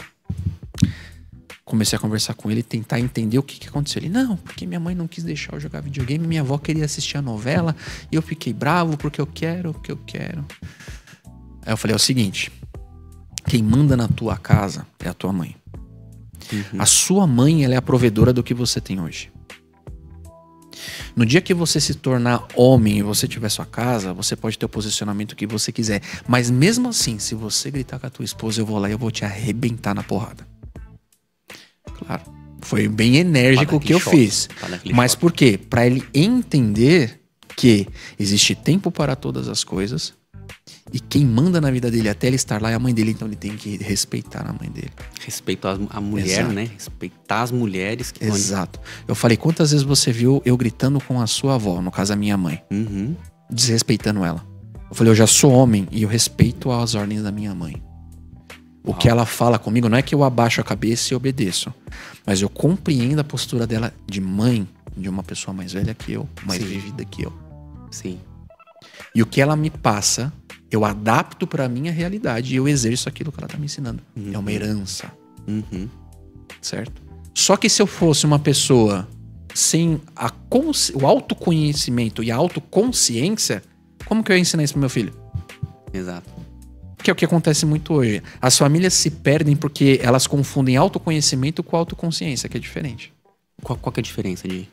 Autoconhecimento é você conhecer as ferramentas. Eu conheço o que fazer. Autoconsciência é quando você vive aquilo. Né? Que é a diferença entre conhecimento e sabedoria. Que dá a mesma coisa. O que é conhecimento? É você saber que naquele caminho tem um buraco. O que é sabedoria? Você não cair no buraco. Uau. Falando mais simples, é a mesma coisa. Então, quando você tem autoconsciência, você está aplicando aquilo na tua vida. Você é exemplo daquilo que você está falando. Sim. Aquilo saiu do superficial, do intelecto, Exato. Que é o autoconhecimento, e desceu para conscientização, né? Você está autoconsciente do que você tá, e você consegue aplicar aquilo que você sabe. Exatamente. Se a gente for trazer isso para a Bíblia, né? É que nem a passagem dos artelhos. As águas estavam nos artelhos, subiram para os joelhos, foram até os lombos, até o ponto onde você emerge. A autoconsciência é isso. Então Deus nos traz isso dentro do quê? Do convívio e dentro das nossas personificações. A palavra difícil, bonita, né? Sim. Mas é dentro do quê? Dentro das nossas características. Uau. A gente tem que entender isso. Porque tudo que vislumbra da vida, primeiro vem na palavra. Sim. É básico. Então, se você não consegue entender quem que você é dentro da sua casa, da sua vida, qual que vai ser a personificação? Você vai viver sempre com a água onde? Nos tornozelos. No tornozelo. Você nunca vai se aprofundar dentro daquilo. Uma vez, eu estava conversando com o Gabi sobre isso, sobre identidade. E a gente estava numa conversa muito espiritual, conversando, sabe, debaixo da ajuda do Espírito Santo, sabe? Deus tá falando muito ao coração dele, ao meu coração, através das nossas vidas. A gente tem muito esse negócio de fazer um bate-bola, sabe? Um ping-pong de, assim, deixar que o Espírito Santo use a minha vida para abençoá-lo e eu deixar que o Espírito Santo use a vida dele para que ele me abençoe também. E ele tava falando assim, lembre-se disso. Eu vou até dar um exemplo. A gente tava tendo alguns problemas em casa, alguns BOs. E quando a gente entre família e com o animalzinho que a gente tem lá, o gato, O Malaquias. O nosso gato chama Malaquias, gente. É profeta. É profeta. É o gato profeta. É. E aí a gente tava tendo um problema. E, por incrível que pareça, a gente viu que ele tirou a coleira dele. Né? A coleira dele tá com o nomezinho dele, tá com o nosso telefone e tudo mais, né? Pra se ele se perder e tudo mais. Ele tirou a coleira e tava numa rebeldia pra colocar a coleira de novo. Numa rebeldia. Aí beleza. Uns dias depois, a gente chegou como família a uma reconciliação, sabe? Pedimos perdão um ao outro, sabe? Confessamos os nossos pecados um ao outro. E cara, quando teve uma arrumação na casa, as nossas vidas foram arrumadas por meio do evangelho, do que a Bíblia fala que é como deve estar a nossa vida. Quando a gente tava com a casa arrumada, como sinal disso, eu fui colocar a coleira no Gabriel, no Malaquias. O Gabriel que falou assim, pega a coleira. Ele falou assim, Má, pega a coleira e coloca no Malaquias agora. Logo depois de ter acontecido todo esse mover que Jesus fez na nossa própria vida, quando a gente arrumou a própria casa, aí o Malaquias deixou a gente colocar a coleira nele. Fácil, com facilidade. Eu tava, mano, penando pra colocar a coleira, porque ele fugia, ele colocou fácil. Aí o Gabriel vira pra mim e fala assim, Má, quando a casa tá arrumada, a identidade pode ser afirmada. Sim. Aí eu falei, cara, isso abriu a minha visão, porque o Gabi estava sendo usado por Deus ali pra falar isso daí pra mim. Né? Era uma coisa profética que eu precisava entender. Porque eu falava assim, as pessoas ao meu redor que eu vejo o problema, elas primeiro precisam arrumar a identidade para que a casa fique arrumada. Eu entendi um princípio espiritual oposto nesse sentido. Sim. Que você primeiro deixa Jesus Cristo arrumar a tua casa. E aí você depois vai receber essa identidade que é do céu, que é divina. Primeiro Cristo, depois você. Primeiro ele arruma, depois você ganha. Sim. A sua identidade, o seu crachá de quem eu sou em Deus, quem a Bíblia diz que eu sou. Para que você seja o que a Bíblia diz que você é, primeiro você se relaciona e aceita o Deus da Bíblia. Exatamente. E como que a psicanálise, a terapia, psicoterapia, vamos colocar a psicoterapia, tá? O que é psicoterapia, Má? São todos os tipos de práticas terapêuticas, tá? Só que eu vou trazer dentro do que eu sigo, que é pra parte cristã. Entender o seu eu, como a psicanálise ela fala, né? Você tem a divisão do id, ego e superego. Mas eu vou falar de uma forma simples, porque as terapias em si elas são muito técnicas. Então, que nem Einstein fala, né? O difícil é você falar o complicado de forma simples. É verdade. Né? Então eu vou tentar trazer da forma mais, não simplória, mas a forma mais fácil de interpretação. Tem uma frase que é muito usada, e eu gosto de usar ela dentro da terapia, junto com um outro link que o Espírito Santo me deu. Tá? E tem muito a ver com isso que você está falando. Quando Deus quis criar os peixes, ele falou para quem? Para a água. Quando ele quis criar as plantas, ele falou para quem? Para a terra. Quando ele quis criar o homem? Ele falou, façamos. Ele falou pro eu. Pro eu. Certo? Que nós, né? Exato. Façamos nós. Que nós façamos. Ou seja, para quem que ele soprou dentro do homem? O espírito de vida, né? Ele soprou ele mesmo. Soprou ele mesmo. Ele se soprou dentro do homem. Uau. Então ele deu o sopro de vida, certo? Quando o homem ele não consegue identificar quem ele é, como que Cristo vai deixar a identidade dele surgir? Ele precisa do sopro de Deus dentro dele. Exatamente. Então, quando ele entende quem ele é, ele entende que sem Cristo ele não é nada. Então, para onde que ele volta? Para sua origem. Sim. Então, o homem sem a origem principal dele, né? Que nem o livro do Evangelismo de Fogo, né?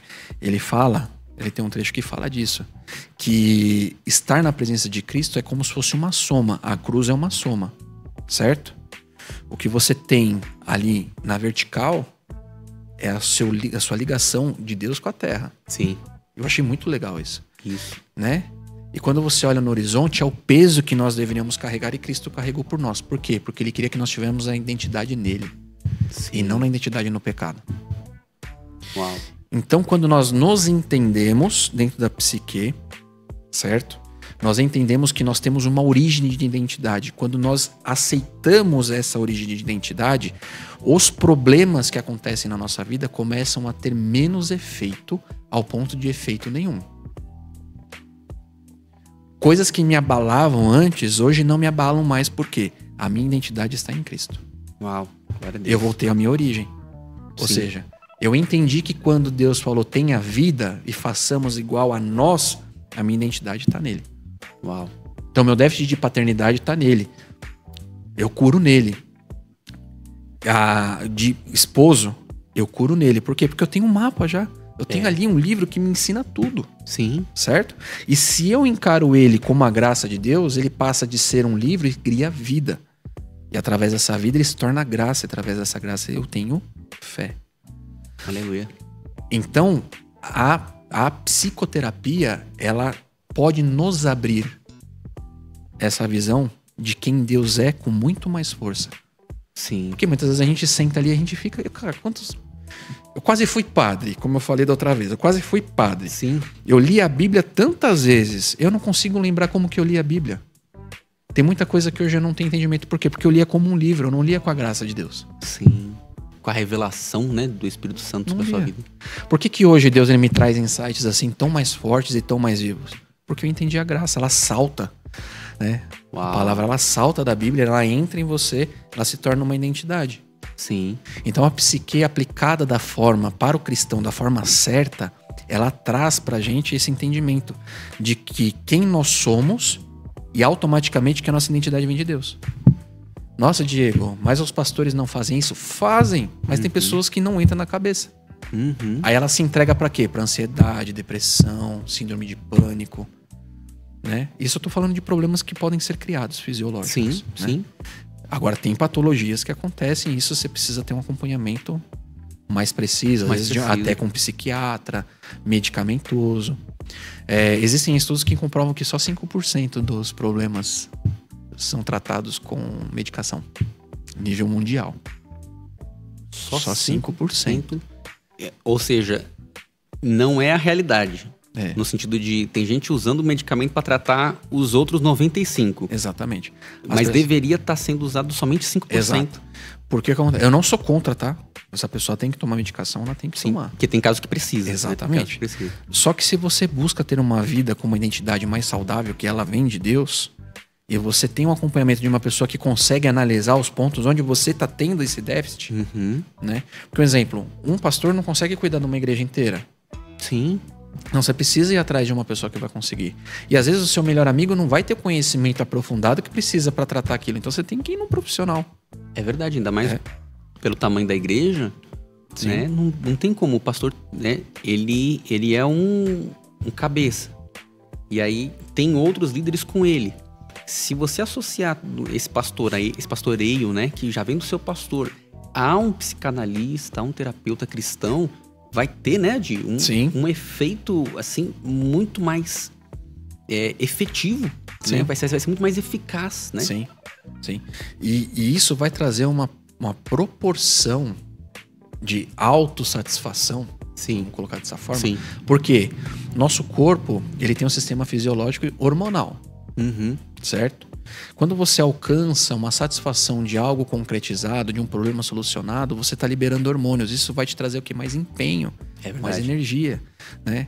Um exemplo, como que um pastor que não tem o conhecimento, por exemplo, dessa parte, vai conseguir te direcionar para que você alcance de uma forma saudável isso? É verdade. O mundo ele vai te falar, não, vai lá, tenha prazeres, tenha tudo, mas e dentro da palavra? Uhum. Por isso que, pessoal, mais uma vez enfatizando, procure terapeutas que sejam da mesma linhagem que a nossa. Uhum. Você é cristão, procure terapeuta cristão. Uhum. Procure. Um exemplo, quando eu tenho algo que não é dentro da minha linha de tratamento e eu preciso indicar para outro profissional, eu procuro quem seja cristão. Sim. Se eu sei que a pessoa é cristã, eu vou indicar para cristão. Uhum. Porque senão cria viés, aí começa a deteriorar ali o que a pessoa realmente precisa. É verdade. Né? Eu queria também fazer uma pergunta, porque nesse sentido da psicanálise, a gente também conversou um pouco há uns tempos atrás que você também tem uma formação para hipnose. Sim. E a gente quer saber, cara, acho que um senso comum é que a hipnose ela é meio obscura, meio ocultista, assim. Explica pra gente, cara, o que é a hipnose que você estudou? Certo. Qual que é a efetividade dela, sabe? E por que ela pode ser importante ou benéfica pra gente hoje, como cristãos? Certo. A hipnose, ela sempre foi trazida com esse lado meio obscuro pela forma que ela foi aplicada. Antigamente, ela era aplicada como um show, que hoje ainda continua acontecendo muito, né? Hipnose de palco, que a gente costuma falar. Sim. Eu, particularmente, sou contra, tá? Porque eu acho uma coisa muito séria para ser usada dessa forma. Expondo a pessoa, Exato. né? Porém, como é algo livre, né? Quem faz, eu respeito, mas eu sou contra. Por quê? A hipnose, ela vai trabalhar no seu lado mais profundo de consciência, tá? Se nós formos comparar hoje a hipnose com algo que acontece dentro da igreja, é a oração. Quando nós entramos naquele aprofundar de oração, que a gente consegue quebrantar o nosso coração e colocar tudo para fora, é o que a hipnose consegue fazer. Uau. Quando nós entramos numa sessão de hipnose, nós colocamos a pessoa em fases, tá, neurais de relaxamento. Esse relaxamento faz com que a gente consiga acessar pastas de memórias. Então não é um espiritualismo. Não. É uma coisa neurológica. É neurológica. É algo científico, vamos dizer assim. Científico. Nós trabalhamos dentro de sugestões, tá? Essas sugestões, elas podem ter efeito ou não. Por quê? Tudo que mexe com o seu cerne de pessoa, a hipnose não vai dar efeito. Um exemplo, eu posso te hipnotizar agora aqui, Má.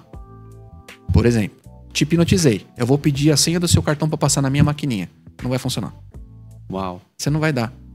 Porque eu tô ferindo um valor seu. Eu tô te roubando. O seu consciente vai entender isso. Tá? A psicanálise, ela trabalha com o consciente e o inconsciente. A hipnose, ela trabalha também com o subconsciente. Tá? São linhas diferentes. Diego, você aplica isso dentro do mesmo set de atendimento? Não. A pessoa que ela precisa da hipnose, eu trato com a hipnose. A pessoa que ela precisa da psicanálise, psicanálise. E você deixa claro pra pessoa. Sim. A pessoa que precisa só de um TCC, que é terapia cognitiva comportamental, né, que é uma linha da psicologia, eu atendo ela só dentro disso.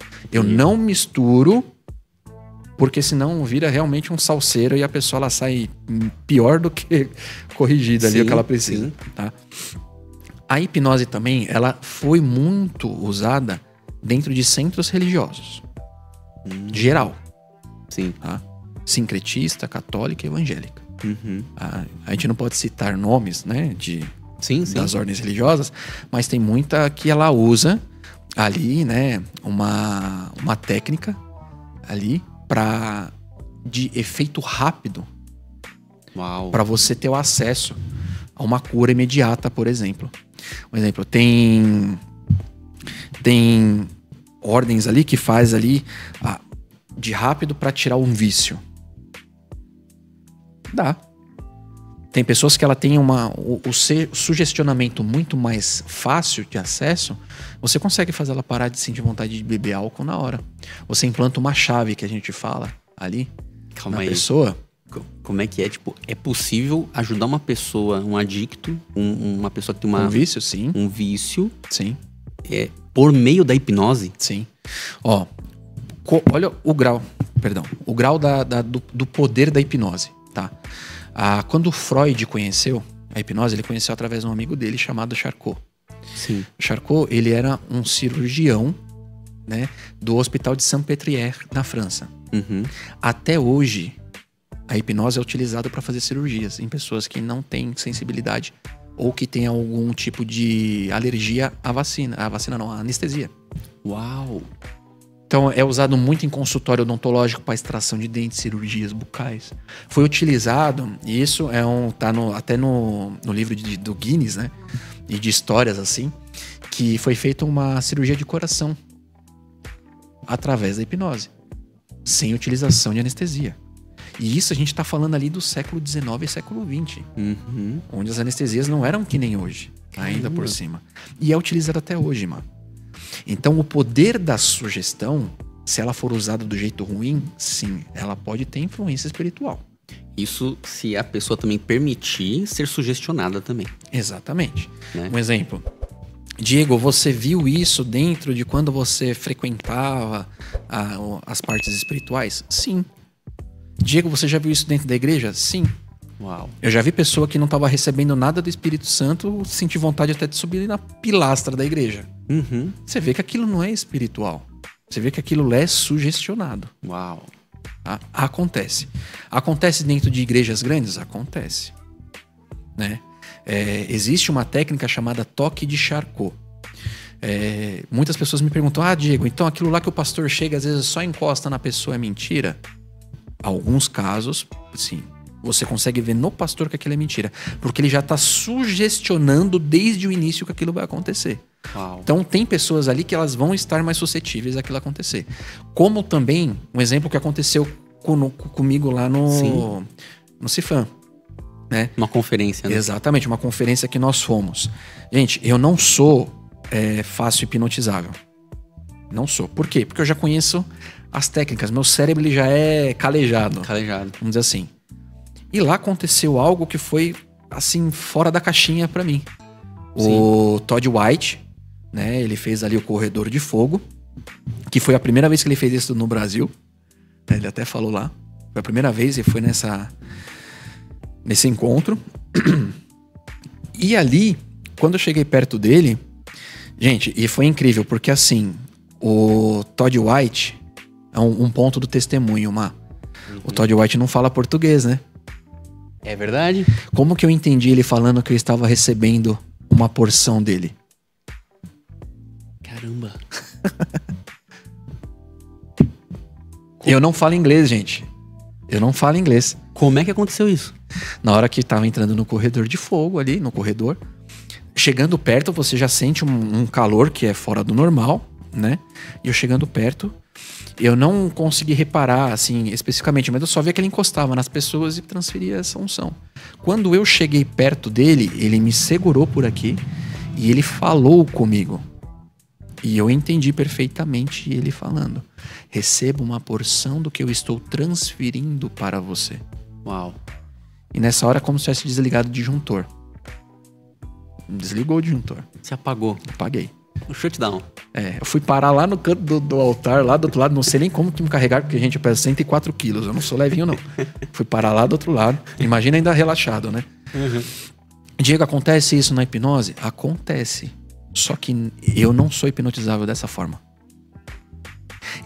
Todd White, não contou nada o que ia acontecer. Uhum. Ele simplesmente falou que ia passar e ele ia ungir as pessoas. Eu nunca caí dessa forma na minha vida. Eu já tive em cultos onde a pessoa me empurrava e a outra já ficava ali do lado, então você acaba meio que indo, porque senão você cai, você se machuca, você fica com aquele receio. Ali não, ali desligou de verdade. E aí a carga que eu senti energética, vamos dizer dessa forma, vai ficar algo técnico, era como se eu tivesse recebido uma onda de choque quente no meu corpo. Uau. E ela literalmente, ela foi da cabeça aos pés. Na hora que o negócio bateu no pé, eu desliguei. E eu não lembro de mais nada ali daquele percurso, né? Só o que aconteceu, a experiência que eu tive com Cristo ali. Mas de resto, não. Então, existem organizações religiosas de todas as áreas que usam essa ferramenta? Usa. Inclusive, algumas têm a mesma formação que eu fiz. Uau. Eu tenho 2 formações, né, de hoje, que são as duas maiores referências aqui do Brasil de hipnose, que é o Alexandre de Lisola e o Lucas Naves. Então eu tenho a formação dos dois, né? Tanto que uma das formações que eu tenho chama Hackeando Mentes. Uau. Pra você ter uma noção.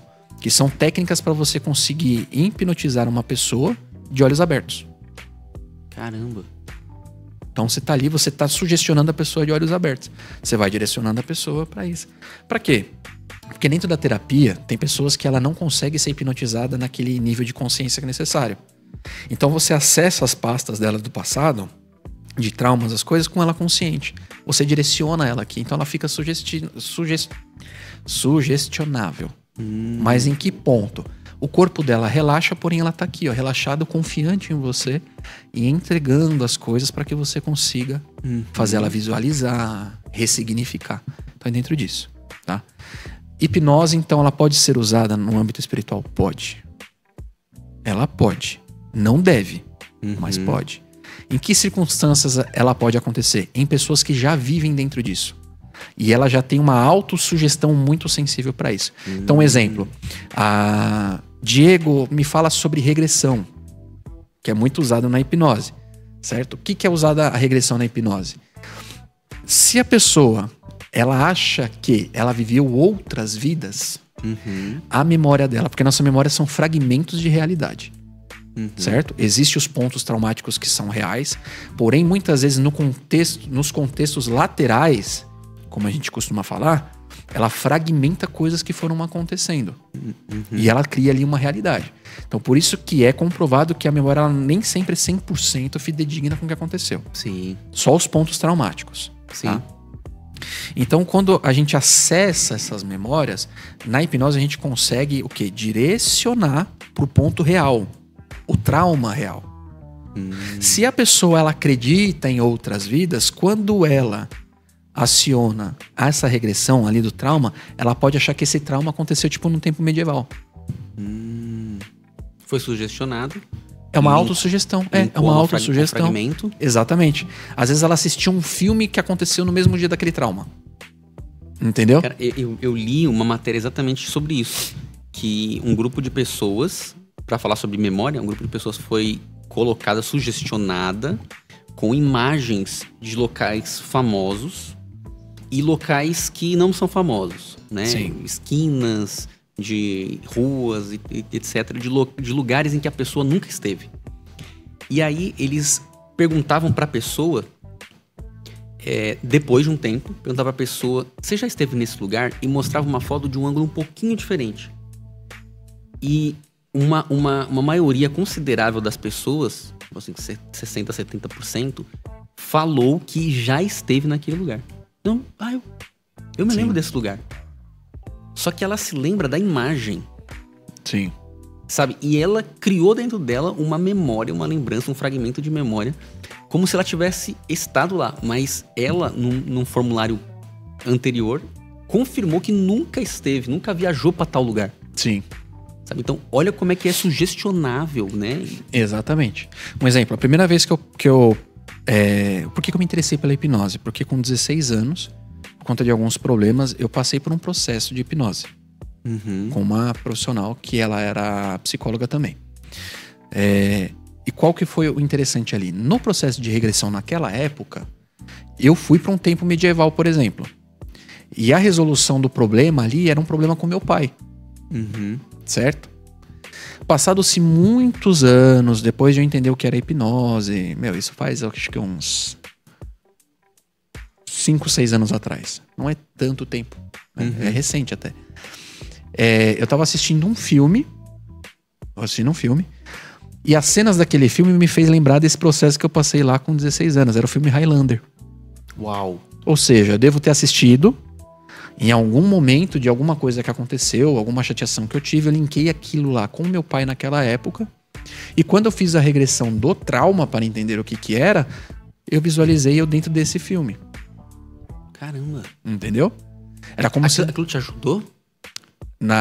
No processo naquela época ajudou. Ajudou por quê? Eu consegui amenizar o que me causava ter aqueles gatilhos na época. Uau! Aquele problema que eu tinha na época. E o que acontece hoje, né? Que não é diferente. Quando você faz uma regressão, tá? Quando eu faço uma regressão, o processo que eu faço é especificamente para voltar no trauma. Então eu acesso o trauma da pessoa e vejo se há a capacidade de fazer uma ressignificação naquilo. Ou se tem que ser um outro tipo de terapia. Diego, como que é isso? Um exemplo. Vamos dizer que a pessoa ela tem a compulsão alimentar. Muitas vezes, eu posso dizer assim, 99% das vezes, a compulsão alimentar ela é um gatilho de um trauma. Tá? Assim como o problema sexual, Sim. Problema relacional. Eles têm gatilhos ali. Uma fobia. Às vezes a fobia ela é causada por conta de um trauma. Algo que aconteceu. Um exemplo, a minha irmã ela detesta lagartixa. Ela tem asco de lagartixa assim absurdo. Por que ela tem? Porque uma vez caiu uma lagartixa dentro da blusa dela. Nossa. Trauma gerou um gatilho. O gatilho tem um objeto, um porquê. No caso, a lagartixa seria o objeto, né? Que nem a gente falou da psicanálise. Ela seria o objeto. Então, a minha energia tá naquela lagartixa, tá? Então, quando nós fazemos essa regressão, nós buscamos, dentro desse contexto, tirar a pessoa daquela impressão do trauma. Então, vou contar esse caso, por exemplo. Uma paciente, ela tinha um pouco de compulsão alimentar, porque ela achava que existia uma restrição alimentar. Então, ela queria se alimentar demais. Então, sempre que ela comia, ela gostava daquele excesso, mas ela se sentia mal depois de toda vez que ela comia. Aí vamos entender o que era. Fizemos a regressão, tá? Uma pessoa cristã. Fizemos a regressão. Regressão é hipnose. É hipnose. Nós conseguimos entender que lá atrás, uma memória que ela não conseguia acessar mais, porque o nosso cérebro ele nos protege. Tá? Então o profissional ele tem que ter muita sensibilidade se ele pode acessar aquela memória ou não. Uau. Tá? Que nem é muito legal. Tá? Vou dar um spoiler do Divertidamente 2. Lá tem um segredo obscuro. São pastas inacessíveis. É um personagem? É um personagem. Segredos obscuros. É um novo sentimento que ela cria ali. Tá? Então nós temos isso. Então essas pastas a gente tem que ter esse discernimento se nós podemos acessar ou não. Então nessa pessoa, o que eu fiz? Eu acessei. Nós voltamos a uma memória onde a avó dela, ela trancava as coisas onde tinha os melhores alimentos e onde era dado para os outros netos. Ou seja, ela entendeu que o alimento trazia o reconhecimento de amor. A honra. A honra. Meu Deus. Então, quando ela cresceu, ela entendia que ela precisava comer para ter a satisfação do reconhecimento de amor. Olha como que é. Caramba. Né? Que era privado o amor dela, do carinho do avó por conta do alimento. Não tem nada a ver com alimento. Você amor. Entendeu? É o amor. Então, quando nós voltamos àquela regressão, fizemos aquela cena, o que eu fiz? Eu fiz ela imaginar ela adulta ali, porque o nosso cérebro ele cria imagens. Sim. De realidade. Lembra? Fragmentos de realidade. É. Então eu fiz ela se imaginar naquilo ali, tirando ela criança daquele ambiente, abrindo os armários e dizendo: você pode ter acesso.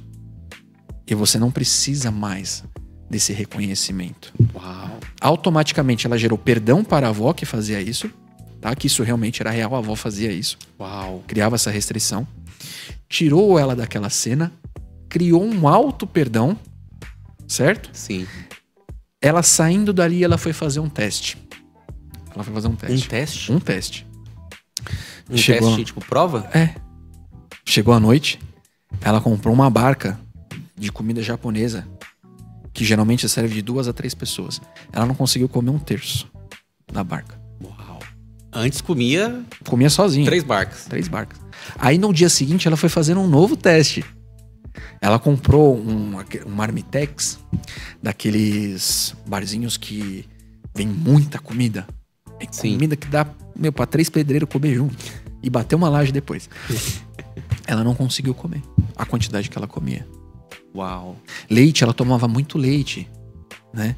Porque a avó dela fazia restrição e o irmão dela gostava muito de leite. Então quando ele tomava leite, ele acabava tomando o leite dele e o dela, da irmã. Caramba. É. Então, pra você ver que também esses traumas, eles acabam sendo geracionais. Sim, sim.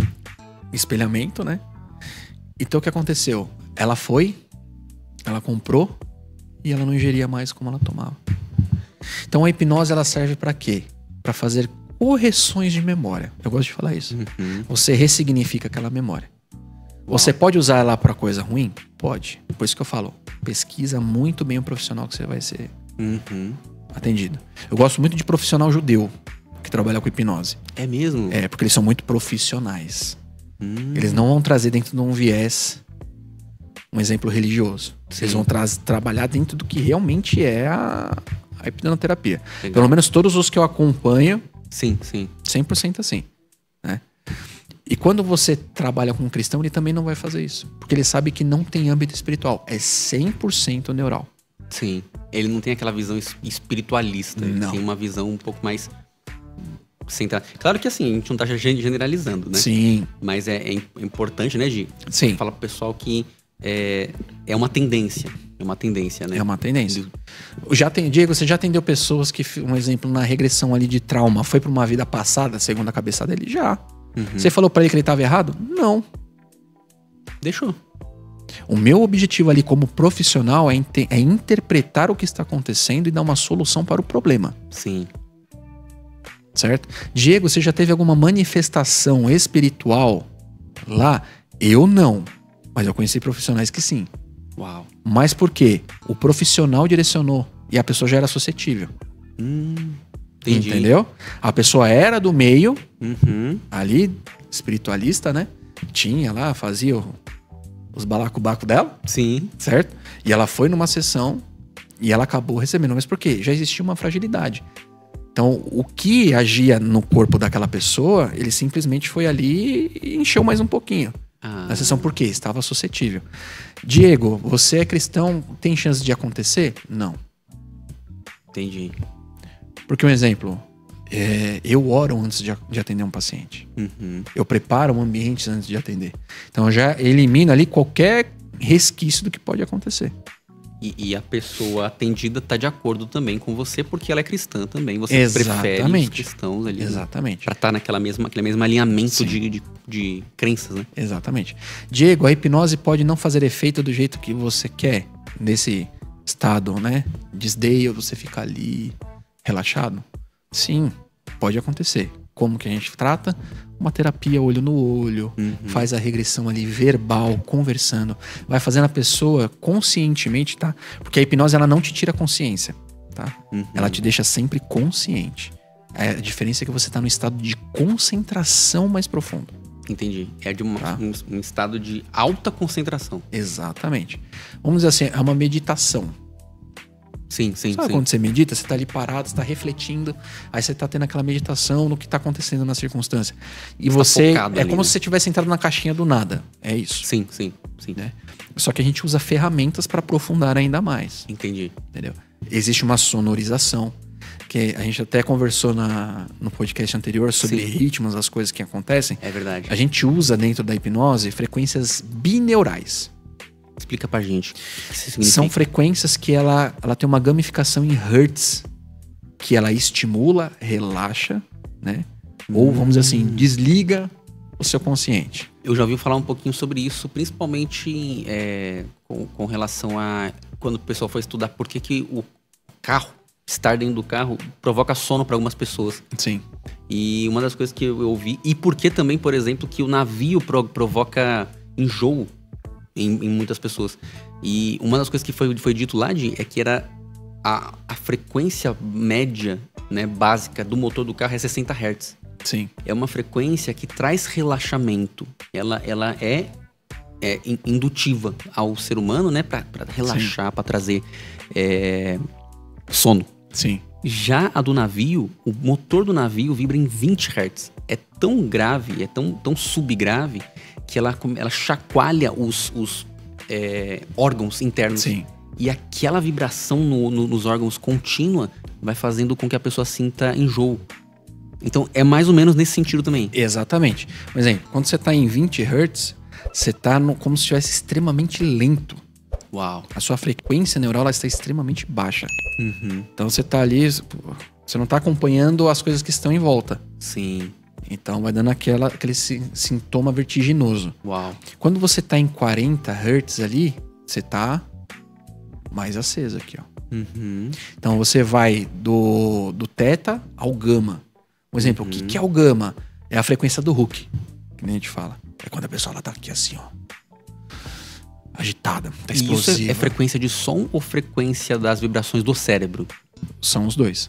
Todo som gera uma vibração. O som ele é uma vibração. Então, exemplo, eu posso colocar uma vibração aqui sem ruído nenhum, que nem aquelas que cachorros apenas escutam. Ah, tá. Certo? Como eu posso colocar uma que ela gera um som. Esse som vai fazer uma vibração interna.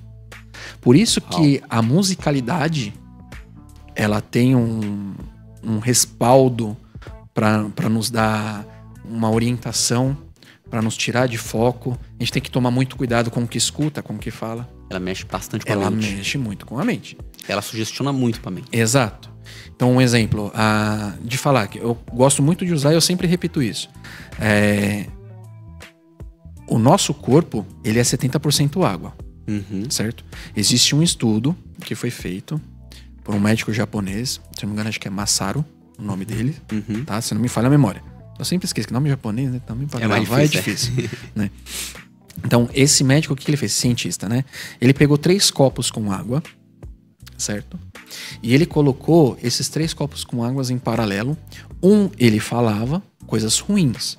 O outro, ele ignorava. E no outro copo, ele falava palavras de poder, palavras de incentivar, de orações, tudo.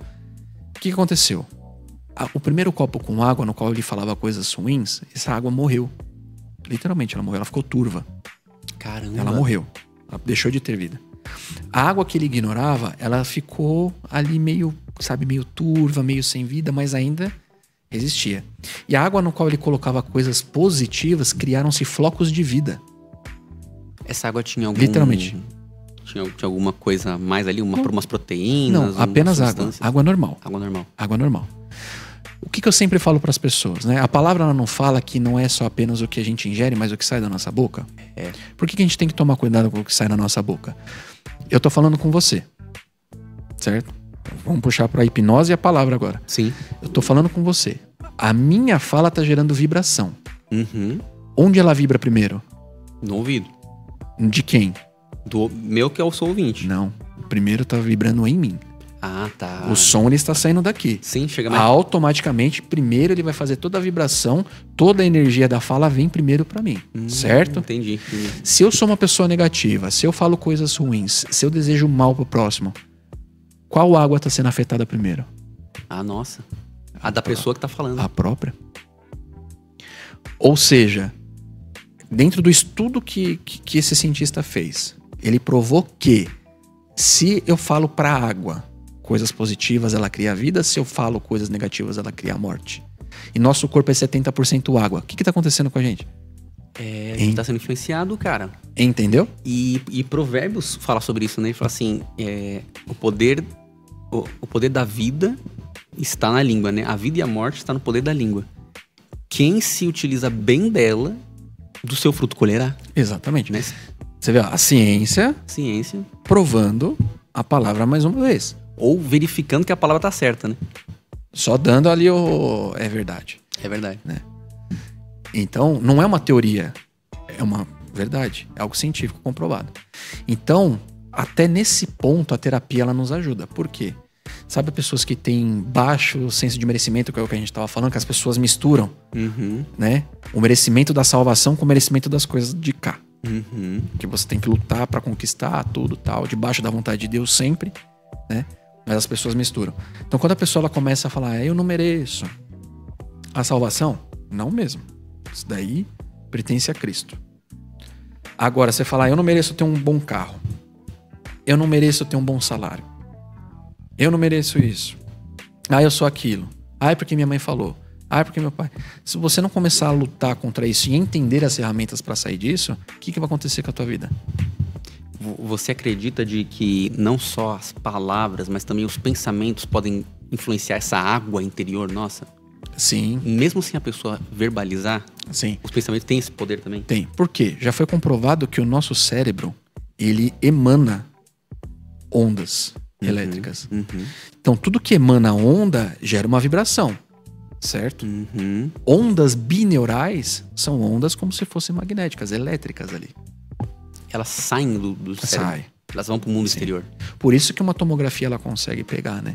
Você consegue captar? Se você vê uma tomografia, como que ela tá fazendo? É uma onda entrando referente a algo que está saindo. Você vê assim, ó. Você pode ver, ela vem em camadas, né? Ela vem... Sim. Então, o nosso cérebro, quando a gente está fazendo algo, ela gera sinapses, são ondas elétricas.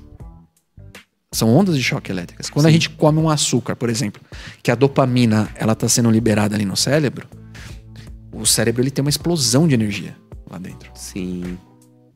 Quando o neurônio está trabalhando dentro da neuroplasticidade, nosso neurônio ele é plástico.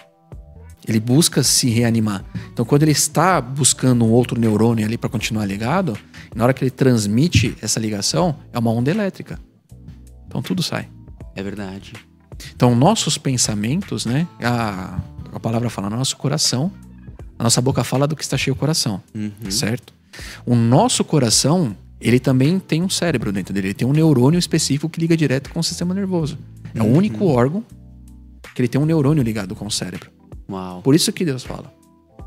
Que a boca fala o que está cheio o coração. E pra gente guardar ele dentro do coração e os seus mandamentos. É verdade.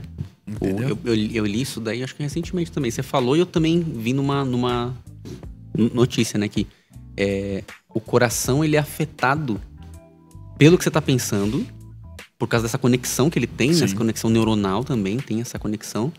E essa conexão faz com que o seu coração acelere, Sim. bata com mais força, né? Se descompasse, né? E por isso que ele fala que o centro das emoções, eles precisam ser trabalhados. Sim. E Satanás hoje ele ataca aqui. Por que a gente não vê tanta pessoa mais com possessão dentro da igreja? Porque Satanás ele aprendeu que ele tem que atacar em outra linha. Uau. Ele vai atacar a parte da sexualidade onde? Na emoção. A parte do relacionamento, emoção. Convívio com os pais, emoção. Relacionamento dentro da igreja, emoção. Uau. Ele vai atacar na emoção. Tô sem dinheiro. No lugar de você correr atrás para conseguir ser mais próspero, que ele vai atacar. Da emoção, falando que você não serve para aquilo. É verdade. Aí você acaba procrastinando e tal. Diego, tudo é Satanás? Não, tem coisa que é falta de vergonha na cara, mas tem coisa que é ele que vai, Sim. né? Só solta o cavalo. Ele aproveita que já tem Exato. um negócio A história ali. de quem solta o cavalo. Um Soltou defeito. o cavalo, ele vai comer a horta do vizinho, o vizinho mata o cavalo, aí o dono do cavalo vai e mata o dono da horta e assim vai. E no final ele fala, eu só soltei o cavalo. É a mesma coisa na gestão das emoções. É a sugestão aí também. Sugestão. O Código da Inteligência do Augusto Cury. Eu falo que tem que ser o livro de cabeceira. Todo mundo tinha que ler isso dentro da escola. Tinha que ser dado como material da escola. O Código da Inteligência, ele fala sobre a gestão da emoção. A gente precisa saber fazer a gestão dela. Você gerir a emoção da forma correta, você vai aprender a gerir uma janela killer. As memórias RAMs. Você vai ajustar tudo isso. Uau. Tá? Então, isso é importante. Para qualquer área da psicoterapia. É verdade. Qualquer área. É verdade. E tem que ser ensinado dentro da igreja também. É verdade. E um ponto importante. Percam, sabe, esse preconceito de que você não pode procurar um profissional de saúde emocional. Muitas vezes, um profissional de saúde emocional, ele pode te trazer ferramentas que vai impulsionar ainda mais o seu ministério dentro da igreja, o seu propósito dentro da igreja. Eu creio nisso. Porque, né, aquelas fortalezas mentais nossas, né, crenças limitantes. Exatamente. Que impede a gente, por exemplo, de falar em público. Que impede a gente, por exemplo, de crer em nós mesmos, no sentido de, cara, se a Bíblia está dizendo que você foi chamado para ser, por exemplo, um mestre, que você, como eu disse, que nós todos somos reis e sacerdotes, Sim. somos geração eleita, Deus está falando para você, olha, você tem uma capacidade que Deus está te dando. E muitas vezes as nossas crenças limitantes, coisa natural, ela tá bloqueando a gente, né? Né? E nesse sentido de, né, aproveitando aqui, né, que nós estamos, né, chegando aqui ao final do nosso podcast, até porque eu falei, gente, para falar com o Di, 3, 4 podcasts, assim, sabe? Porque é muita coisa pra... E eu volto sempre que quiser. Muito bom, Aqui. de verdade, mano, cara, muito bom, muito bom. Se você tá gostando, cara, tá? Deixa seu like aí, se inscreva pra acompanhar com a gente aí todos os nossos episódios E não esquece de compartilhar, né, mano? E não esquece de compartilhar, Compartilhar exatamente. é importante, gente. Exatamente. O que você poderia pra gente arrematar disso tudo? Claro que, mano, o assunto é, cara, maravilhoso. Sim. Se você quer saber mais sobre o que o Di falou aqui, pesquisa, pega os nomes, pega os temas, aprofunda um pouquinho, que isso vai ser muito bom. E o que você gostaria de passar pro pessoal como uma palavra para arrematar tudo que você falou? Qual conselho final você deixaria pro pessoal que tá acompanhando a gente? Transforme o medo em energia. Uau. Não deixa o medo paralisar. Sim. Se você tem medo de procurar um profissional, transforme isso numa energia para procurar. Porque se há medo em procurar, é porque tem algo desregulado. Uau. Por que a gente tem medo de falar às vezes com os pastores? Porque a gente sabe que a gente tá pecando. A gente sabe que tem alguma coisa que não tá legal ali. Então procure, porque se você confessa, tá? E com um profissional que, gente, o profissional não julga, tá? Sim. O profissional, ele não tá ali pra julgar, ele tá ali pra te ajudar. Te ajudar a você se autoanalisar e entender o que tá acontecendo. E dependendo, te ajudar a potencializar aquilo que você tem de melhor. Esse é o objetivo, tá? Tem gente que acredita de que ir a um psicólogo, a um psicanalista, é tipo assim, eu não tô louco? Pra que eu vou num psicanalista? O que você falaria pra uma pessoa que às vezes ainda tem um pouco dessa crença limitante? Sim. Entendam assim, ó, nosso cérebro, ele é uma esponja. Ele absorve 100% de tudo. Uhum. E nós não conseguimos organizar 100% de tudo sozinho. E nem filtrar tudo. Quando nós vamos a um profissional, não é porque nós estamos loucos, é porque nós precisamos alinhar essa caixinha, essa esponja que a gente tem. É aquela revisão dos 10 mil quilômetros, 20 mil quilômetros. Exatamente.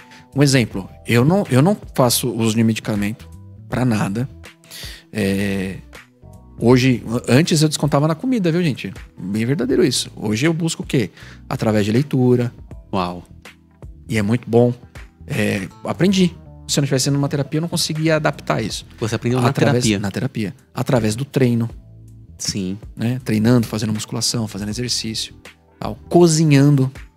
Olha. Fazendo a comida, né? Então, eu fui aprendendo a canalizar. Mas é um exercício, é uma prática. Você precisa de alguém que já tenha passado ou que conheça o processo para te ensinar esse processo. Uhum. Se for profissional, é 1000 vezes melhor. Né? Porque ele vai te ensinar os outros caminhos. Né? Diego, mas eu vou e se eu voltar, posso falhar? Pode. O profissional tá ali para isso. Né? Para te ajudar. Exatamente. Psiquiatra também não é para louco. Sim. O psiquiatra, ele é um médico que ele tem uma estrutura onde ele pode te passar um medicamento caso seja necessário. Se for necessário, tome. Até que Deus, ele age e faça com que você encerre a medicação. Uhum. Tem pessoas que vão precisar? Tem. Né? São os mistérios de Deus. Uhum. Por que tem pessoas que às vezes é surda dos dois ouvidos, como a gente viu lá no próprio Cefam? Foi curado um lado e o outro não. Uau. É um propósito que está na mão de Deus. Sim. E não nos cabe querer entender ou buscar justificativa por isso. É algo entre Deus e a pessoa. É um processo, né? É um processo. Então procure. Assim como eu vi pessoas que dentro da igreja foram curadas de um olho, 100% do outro não. A pessoa falou, é um processo seu com Deus. Depois de um ano, a pessoa foi curada do outro olho também, assim, do nada. Uau. Não é que é do nada, né? É um processo. É um processo. Trabalhando na vida. Do nada, o que você sempre pediu acontece, né? Então tem esse ponto. Então procure profissionais para que você consiga ter melhor direcionamento, para que você consiga ter melhor equilíbrio, entender os seus porquês. Né? Às vezes você fala, poxa, eu tenho o secreto com Deus, por que eu não consigo tal coisa? Não é porque você não tem intimidade com Deus, é porque às vezes você tem um bloqueio que não consegue ouvir que Deus está falando com você. E é algo que vem de lá de trás. É verdade. Né? É verdade. Procure profissionais que façam isso. Vai te deixar muito mais saudável, vai ter uma vida muito mais saudável. Amém. Tá? Porque o que a boca não fala, o corpo entrega. Gente, glória a Deus. Se você também gostou de tudo aquilo que a gente conversou hoje, deixa aqui seu like, comenta aqui pra gente qual foi a parte que mais tocou você, onde que você tá precisando melhorar. Comenta aqui com a gente que a gente vai estar lendo os comentários, né? A gente quer ouvir você. Di, mais uma vez, cara, obrigado. Eu que agradeço. E não pode esquecer de falar, ó, tá no Spotify também, gente. A gente tá no Spotify, o Nindcast também tá sendo publicado lá, você pode acompanhar sem precisar ficar com a tela ligada, tá ali na academia, tá ouvindo ali, recebendo e aprendendo. Exatamente. Quiserem entrar em contato comigo também, fica à vontade, tem meu Instagram lá. Tá, a gente vai deixar o Instagram aqui, tá? Na descrição do YouTube, tá? Então a gente coloca ali seu Instagram. Você quer falar também, Di, pro pessoal? @Betio Diego. Bet com 2 T's. Isso. Podem seguir lá. Nos sigam no YouTube, eu vou enfatizar isso porque sim. Tem que enfatizar. Amém. Siga a igreja, o canal da igreja. Siga o canal do podcast. No Instagram. Tá no Face já, mano? Tá no Face também. Tá no Sigam Face no Face também, porque eu quase não uso o Face. Eu também. Hoje meu público acaba sendo mais jovem, então acaba sendo Instagram, né? É verdade. Então sigam em todos os canais, pessoal. Vamos compartilhar, porque o que tá sendo feito aqui, que veio tocado no coração do Má, do Gabriel, dos pastores, Amém. é algo que tá edificando muitas pessoas. Glória a Deus. Muitas pessoas. Então vamos fazer esse trabalho aí juntos, né? É verdade, é verdade. Abençoar outras pessoas, a gente vai né? chegar muito mais longe, né, Má? É verdade. É a nossa meta. Obrigado Eu de que coração. agradeço. Ficam com Deus, pessoal. Muito obrigado. De coração, obrigado. Também. Pessoal, Deus abençoe você. A gente se vê no próximo podcast. Não deixe de curtir, compartilhar e se inscrever aqui. E que Deus te abençoe. Até a próxima.